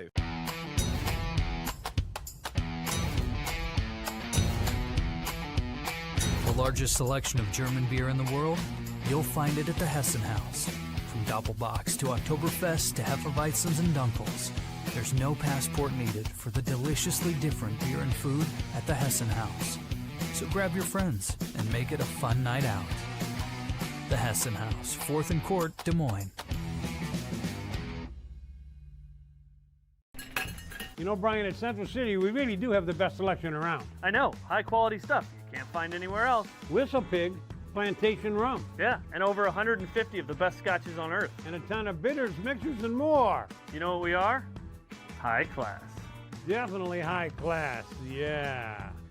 Make way for the natty. Okay, maybe medium class. Central City Liquors, home of the 10% cash coupon. And the Wooden Nickel program. It's November, and I know what I'm thankful for. A running car for all my travel ahead. To keep your car on the road, bring it in to Willis Nissan for brakes, tires, oil changes, the main courses, and the sides. Schedule your appointment online today at willisnissan.com, and we'll see you on the service drive. Back like a rash you thought was gone. Travis and Ross aren't contagious, but they are addictive. It's the Rush Radio Show, powered by Willis Automotive.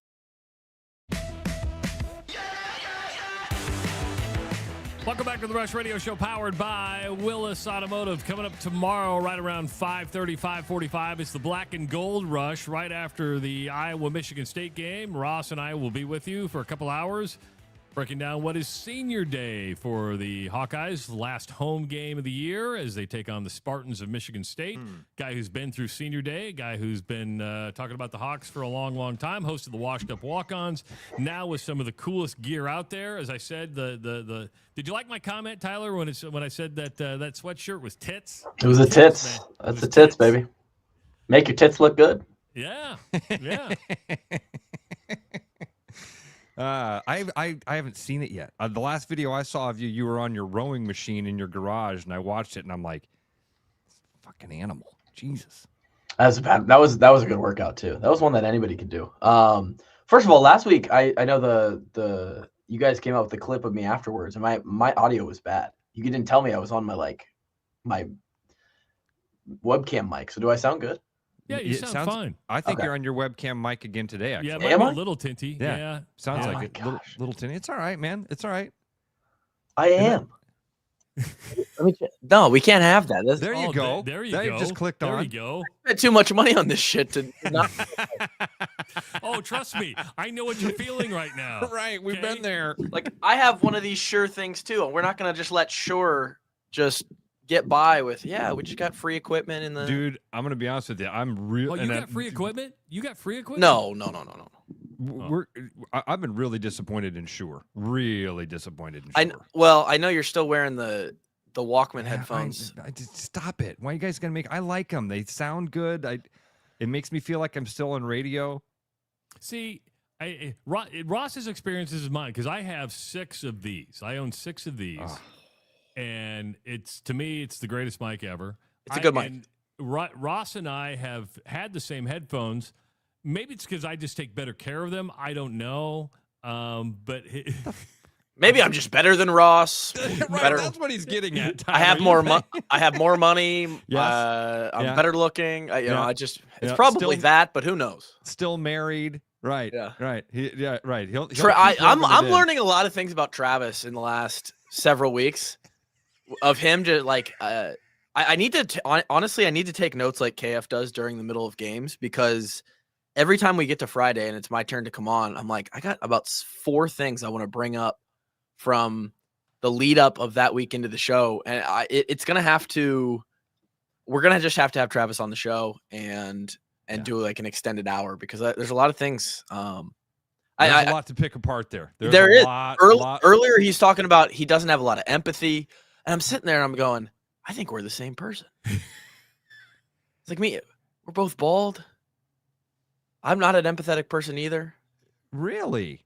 I wouldn't have picked up on that, Tyler. But I mean, but with Travis, you kind of get to know Travis to understand some of the complexities with him. And I love the guy. I don't just say this. I really do. I admire the shit out of Travis. He's an awesome dad. He's got a wonderful family. He's a really, really great guy. So Tyler, here's probably where we're not alike. You had a really good childhood with your family, right? So you have a really good childhood. Yeah, mine not so great. Now, right. Now, here's where we might be alike. It'd be interesting to see what you're like. I don't have any friends, 0 friends, meaning I have Ross as a friend and my buddy Pat. I have 2 people in my life that I rely on if I need to tell somebody something. Otherwise, it's my kids and my wife. I saw your friend Todd Bailey last night. He would disagree. Todd Bailey's a friend. But I don't share as much with Todd. Todd is a very good friend. I should say a very good friend, but I don't open up to Todd like I do you or maybe even Pat. Yeah, you're spot on there. I'm the same. It's actually something that as I get, I'm into my 4th decade now, 31. I do a lot of listening to podcasts and, like I'm in the health space. So I'm listening to all sides of, how to live a better life, live a healthier life. And the one that like keeps coming up is, and it's really hard to quantify for scientists or people who research it, but it's like always something that repeats itself, is that people who have the healthiest minds and bodies as they age are ones that have a very strong community.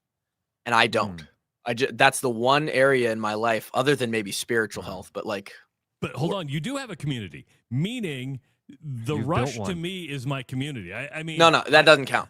Damn it. You don't think so? You're not close enough. There is not enough of a personal connection with people where you're spending time in person on a consistent basis. It's true. So have you ever heard of the blue zones?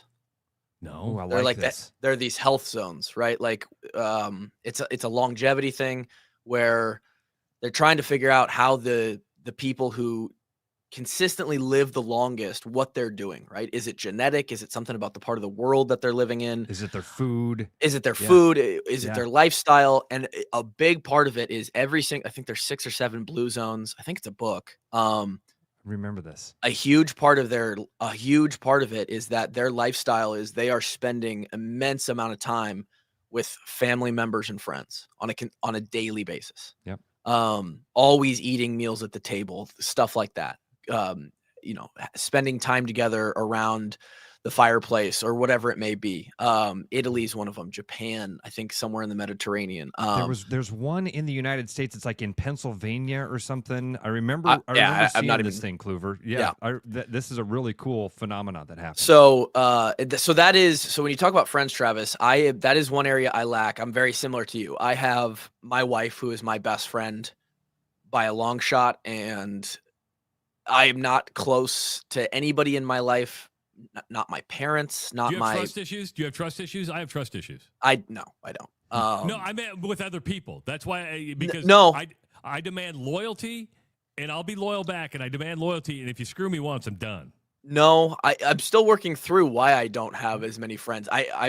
So it's a weird thing in my life. We're going really deep. I love it. I love this. It's because you're a narcissist. These are my favorite conversations too. So unlike you, like you said, I had a great childhood. I have 0 trauma. I have nothing bad that's happened to me. My parents are still together. I've experienced, for someone who's 31 in today's world, I've experienced basically 0 death in my life. As far as people that are close to me, the closest person that's died in me or my wife's family is her grandpa, who died early. We still have, I still have up until a few years ago, I still had great grandparents as almost 30-year-old. Wow. We just lost her great grandma. Tyler, are you the oldest in your family? I am. Yeah. Okay. All right. Yeah. So my brothers I'm 31. My brother's 28 and 25. Just turned 26. So I don't have anything from my childhood. When I try to sit down and I have time and I'm like, who am I and why am I why am I this person? I have nothing to go back to in a therapy session where it's well, it started here.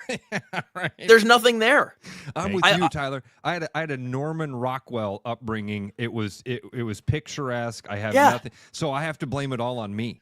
And so right, yeah. I'll come find it. So you let me hang out with you. I'll find it. So then I sit there and I'm like, I think a lot of the CrossFit stuff I do now, there's like it, and a lot of it is like I beat myself into the ground. It's like the one thing that I work the hardest at in life is like trying to be like this, as much of a top tier athlete as I can as I get older, and no one cares except for me. And like there's two motivations for that. One is when I was at Iowa, I was around all these elite athletes, and when I was 18, I was not. I didn't look or perform anything like I do today at 31. I had to spend the last 13 years of my life building to this point. And I think there was a little bit of a deep-seated thing of, I don't belong here. I have to grind myself into the person who does. And okay, let me simplify it for you. In harsh terms, you felt inadequate and you don't like the feeling of inadequacy. Sure. Yeah, sure. That might have been imposter syndrome. 100% as far as the off-season workouts and stuff. Like, yeah, definitely felt like I belonged snapping wise. And like at the Division I level, I was always pretty confident about that. But as far as like the off-season guys walking around in the locker room looking like machines, I was like, we've joked about it on our show in my co-host as well, who was pretty put together, 6'1", 220 linebacker. Even him, AJ Epinesa, his first day in the Buffalo Bill, AJ Epinesa almost scored a touchdown on a pick a couple weeks ago, has made millions of dollars, 5-star. He comes in 2017, I believe, our senior season. We've been in the program 5 years. He comes in, we're in the elevator going up to a meal, like one of his first days in camp. And he looks at Kevin, my co-host, who I lived with for 4 years and is one of my good friends, one of 4 in my life. And he looked at Kevin and he goes, he said something to the tune of like, are you a manager?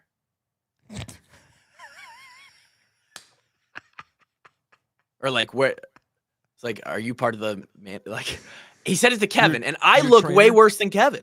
Yeah. Like, are you on the PT staff? So there was a little bit of that. And then when I was, throughout my life, I very much so attribute so much of it to luck. I've been in the right spot and just at the right time, what seems like at every turn of my life. And with the snapping thing, with the Iowa thing, with the podcast thing. And yeah, you know what luck is, right? Luck is when opportunity and being prepared presents itself. Sure, but like, I don't know, man. There's a lot. And so every time that's got something to do with it. Every time I go back to, I'm like, I don't know if I've earned any of this. So I'm just going to keep the one thing I know I can earn is like great fitness and like I'm a great health of life and all that stuff. So yeah, I have 2 friends from high school who I text occasionally. I see them once or twice a year. I have Kevin, who's my co-host, who I see once or maybe twice a year. And I have my wife, and that's it. Look at Travis is like, that sounds good to me. Well, no, because I have 0 from high school. And it's absolutely 0 from high school. Not saying I heard you're not welcome back. That was another thing I heard earlier this week. You're like, yeah, they don't want me back in. Oh, you've never heard the story then, have you? Ross, tell him the story. Oh, dude. This is all Ross's fault. This burnt is down the church. Dude, I remember this phone call like it was yesterday. So Travis they were honoring the. Where are you from? I went to school at Tri-Center Neola. So I'm from Minden, Iowa. Went to Tri-Center Neola. Sure. So they were having a reunion of the high school baseball team that won the state championship.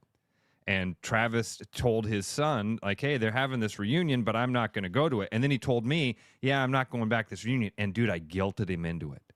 I'm like, Travis, no, you got to go, man. Because, again, I'm projecting my own experience onto Travis. And I'm like, no, dude, you got to go back. And this isn't just about you. This is about all those other people. And it's your kids. You know, your kids only know you as a dad. And it'd be great for them to be able to see that you were just like them at one point in time and that you were a high school athlete. And so he's like, okay, I'm going to pack the family up. We'll go over to Minden. I'll go to Tri-Center Neola, and I'll go to this event. That night, I'm hanging out with my buddies. I remember I'm at Flag's house, and my phone rings, and it's Travis. And I answered the phone, and I'm like, hey, what's up, buddy? How'd it go? And the first thing that I hear is his daughter laughing in the background. And he goes, dude, they booed me. I'm like, what? He's like, they were reading off the names of the guys on the team and the guys that were there, and they read my name, and people booed. Why? Now the story gets better because, you know, when you go to schools, they have all the senior photo compilations. You can go through and see the past classes. Small schools, Tyler, they'll literally have the individual photos lined up from all the kids that have graduated over the years, right? Okay. So they've got 50 years of high school graduates lined up. Okay. Behind plexiglass. Mm-hmm. Somebody had broke out the plexiglass and scratched Travis's face off the wall.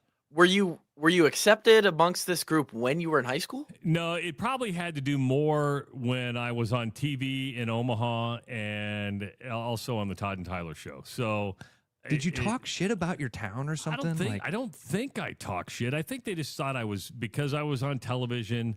I didn't come out that much. Big guy. I was probably, they probably thought I was a little too big for my britches. Yeah. And I'm sorry, I'm not going to apologize for the career I went down, but it was just one of those things where I'm not out there anymore. I don't have a connection there anymore. It wasn't like it was the happiest place when I was there, but that was a lot of the family stuff too. But yeah, getting booed and the picture just scratched. And then I went back. I was out there. They replaced the picture with a photocopy black and white one. So everybody else is in color. They replaced mine with There's a black Travis and white from 1952. I don't think I would be. I don't think I would be a non-accepted like that back in Marshalltown. Although I have talked about how Marshalltown's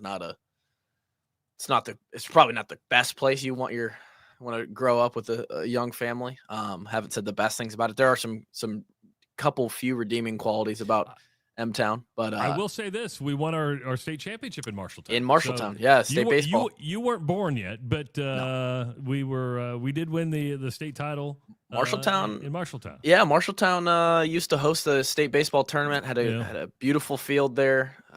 Legendary coach Steve Hansen was still there while I was there. He retired shortly after, and I think he came back to help. Now I'm not sure. I know who runs the baseball program now, but they were really good in baseball. Struggle in sports. The old M-Town. Bigger school, a large Hispanic population. They're 55%. Well, they should get a soccer.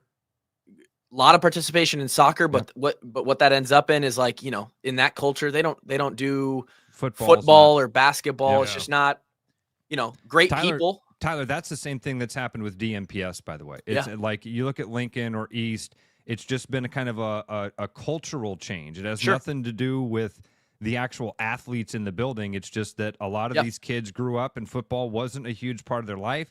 At home, mom and dad aren't huge football fans. It's not like at a Parkersburg where everybody in town from the minute you're born gets recruited to the football team. It's a different world. Not part of their culture, their genetics. Right. They're not spending time when they're young kids putting money and resources into that to make them good athletes. And so and that's fine. There's no reason that you have to play football or basketball or whatever it may be. But what happens then is it doesn't change the enrollment. That enrollment still comes through as a 5A enrollment. Yep. For girls and boys sports. And so now you're in the top class and your participation is a third of what the other schools are. And so now, not to mention it's a little bit exponential because families who do care about that probably move to an area or position themselves young. Important. So now it's like you're not even pulling from 1/3 of the athletes. You're pulling from a 5th or a 10th of the athletes. You're nailing it. And so when so Marshalltown, and there's a few other ones like that, the people that we could compete with were Ames and Ottumwa and Fort Dodge and Mason City.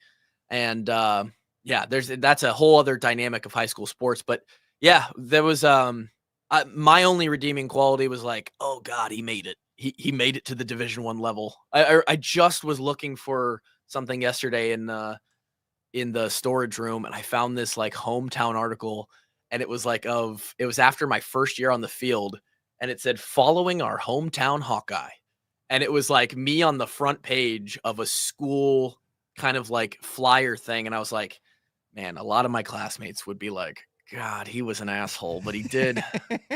Because I was like, I thought I was cool. Like, I'm going to Iowa. you know. Mm-hmm. But I did. Listen, Tyler, I think that's super cool. Yeah, if I'd had a buddy that played for Iowa, I would look at it like, holy cow, man. I had a friend that was a Division I athlete. That's amazing. I'm up on the wall in the roundhouse, and it says like Under Armour All-American selection. It's like, see, God, these people. Nothing wrong with that. Yeah, it was. God, these people hate me because of my accomplishments. It was. I do want to get to the game tomorrow because that's what you're on. Yeah, there's nothing to talk about. There really isn't. I mean, this is how our podcast was Wednesday that came out yesterday too. We just shot the shit because there's. Yeah, it's like, okay, you're 6-4. It's just win the next 2 games, and we'll see what bowl game you go to. But I guess the one thing is because you've gone through it, you've got senior day tomorrow. How emotional is it for seniors playing their last game at Kinnick Stadium? Actually, now that you say that, that just sparked a memory that maybe there is something a little bit deeper in the core of Tyler Kluber. So my biggest memory of senior day, there's a lot of them. It is a very emotional day. Someone who's not emotional is my father, great provider, work ethic, like all the things. Teacher, PE teacher. Both my parents were teachers. One thing he wasn't, though, is he's not like a big lovey-dovey guy. Me and him don't say I love you a lot to each other. He still struggles to say it. When he says bye to my kids, he'll say, oh, big loves, big loves. It hurts him. He's kind of like that old school, be a tough guy, don't cry, that kind of stuff. And on senior day, when I ran out to him and my mom, I'm like in tears, right? Like, oh God, it's my last game. And I'm hugging my mom, and my dad's kind of standing behind him. And I don't know what my mom said. And I'm like, yeah, this is like through tears. I'm like, this is a tough one. This is a tough one. And my dad just goes, what do you mean this is a tough one? This is a dream come true. And it was like his dream so there was, cause he played for 2 years, but I think the highest he ever made it was like for a couple weeks. He was the second string in his second year due to injury. And his whole dream, like my whole growing up was like, man, if he would have just been a little bit bigger, cause he's not a huge guy either. Like he might've been able to make it because he worked harder than anybody, like was a weight room junkie, all that stuff. And I'll never forget him saying like, what do you mean, man? This is a dream come true. That gets me in the field. Yeah. And so I'm an emotional guy. I am too. I cry all the time. Yeah. I'm on TikTok in the middle of the day watching like some other parent video because now I'm a parent of 2 little kids. Like yesterday, I just told my wife, I'm like, well, about 2:00 today, I was just in tears on the couch. Like I'm an emotional guy, but yeah, that's my first memory that pops on senior day, but it's all your last. It's like, the other really visceral one is like, you've led the swarm out as a senior at that point for at least that season. Seniors are all up front. For other guys who have played longer, you're probably at the front of the swarm for years before that. I had played, that was my 4th year on the field playing. So I had been up at the front of that swarm, which is a really special thing that you get to be a part of. And on senior day, as you swarm down to the bottom of the tunnel, the seniors step off. And the juniors who are everybody who's still on the team, it's a rite of passage. Yeah. It's like this little ritual almost. That's not like a said thing, but it's, they grab the seniors. All right, seniors, step off.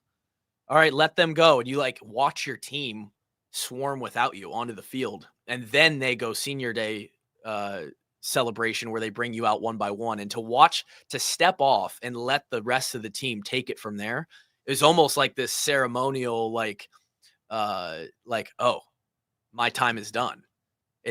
I hope that what I've left here has been good enough. We always talked about leaving the jersey in a better place.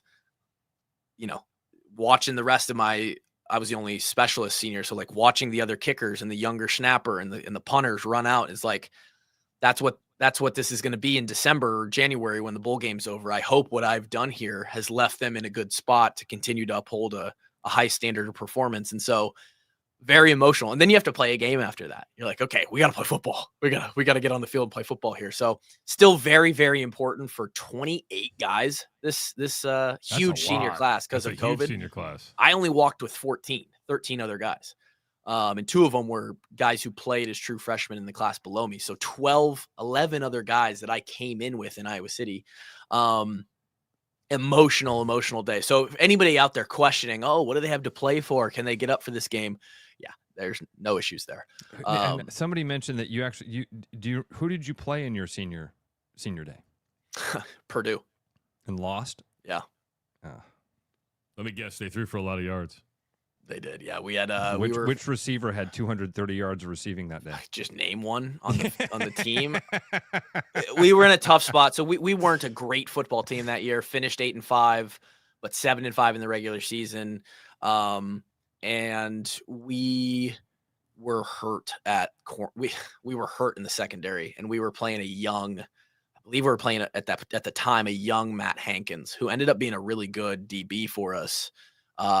For the Hawkeyes like 2 or 3 years later, but he was green. I mean, it was like his first, or he was getting a little bit of time on special teams, and they just, Brome was really good at just attacking a weakness and just never letting down. And so, and I think we were young at the other corner as well, and they were just going after us, and our guys just weren't ready for it. Yeah. And then offensively, we were okay. Real quickly, because we are running up on time. But, no, let's extend it. Let's go to 8:30 today. I can't, because it automatically stops recording the podcast at 8:01. I know, and plus I got to go to work, and Ross has to take his daughter to school. I got to take kids to school. Yeah. Do you remember what Ferentz said to you as he shook your hand? Do you remember what he said to you, or was it just thanks for everything, or?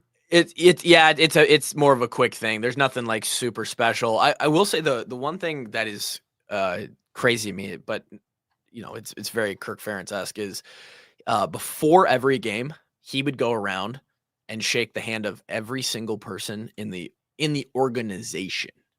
Every player in the locker room, didn't matter if you were a starting QB or the long snapper, every assistant coach, the equipment managers, the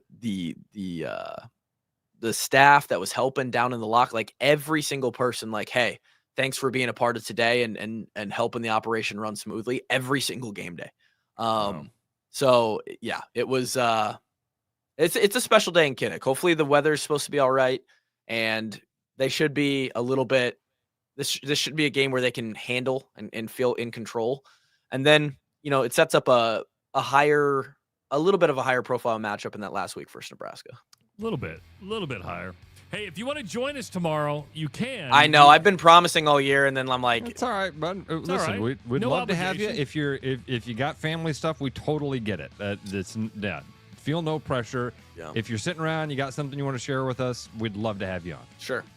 All right, buddy. See you, buddy. Go get him, Tyler. Make some Tyler friends. Kluber from the Washed Up Walk-Ons podcast. We do want to thank Nick. Nick says, happy good morning, Rush family. Hope you guys have a good Thanksgiving. Let's go. And he donated $50 That's to very us. nice of you, That's Nick. really Thank nice, you so Nick. much, We sir. appreciate it. Again, Ross and I are going to be back tomorrow with the Black and Gold Rush from the Iowa Lottery Studios right around 5:30, 5:45. And we'll be talking about that Senior Day game with Michigan State. Thanks for listening, everybody. We're back tomorrow with the Black and Gold Rush. It's the Rush Radio Show powered by Willis Automotive. I'm loving these wooden nickels, Brian. Yeah, I suppose everyone is catching on. Just spend $20 to get a wooden nickel. It's 25. Collect 10 and add up the savings on your next purchase. Some of these are worth $5. That could be huge. I know, right? That's why you have to spend $20. It's 25. Collect 10. It's like money back to you. Spend 20, you get another wooden nickel. It's 25. Collect 10 and add up the savings. It's huge. Central City Liquors, home of the 10% cash coupon. And the wooden nickel program. It's huge. Hi, I'm John Linares with Willis Lexus, and this November, we're starting early. We are starting our December to Remember sales event today. First off, I want to highlight a special lease on 2026 NX Gas. It's $409 per month with $49.99 due at signing. Or you can take advantage of rates as low as 2.49 for 48 months or 3.49 for 60 months on IS model, all ES models, NX Gas, RX Gas, and TX Gas, and as an added bonus on 2026 RX Gas, NX, and TX Gas models. I invite you to stop in and take a new Lexus for a test drive, or visit us online at willislexus.com where you'll find some special offers. 'Tis the season to share great taste. Grab a refreshing Coca-Cola and make every moment a celebration. Locally made, nationally loved, Coca-Cola is the real deal when it comes to holiday cheer. Whether you're kicking back after the game or hosting the crew, nothing hits like that crisp, fizzy taste. Make this season yours. Grab an ice-cold Coca-Cola today. After Hawkeye football games this fall, Travis and Ross are right where they belong, with you taking your calls and giving unfiltered feedback. Right after Hawkeye football games, it's the Black and Gold Rush on the rushradio.com, the TuneIn app, and on YouTube. Missing a quality home-cooked meal? You know, the kind Mom used to make? Lucky for you, we found her recipe book. Welcome to the High Life. Welcome to the Champagne of Bars. Every business has priorities, and Priority One Heating and Cooling is no different. As a service provider, we prioritize quality air conditioners and furnaces that will keep your home at your comfort level year-round. As a small business, we prioritize doing things the right way and treating people fairly. As a truly local business, we prioritize our community. As a veteran-owned business, we prioritize duty and commitment. For big business service with local value, trust your home to the place where you are always Priority One. Back to the Rush. Strong opinions, weak filters, and just enough sense to stay on the air. It's the Rush Radio Show, powered by Willis Automotive.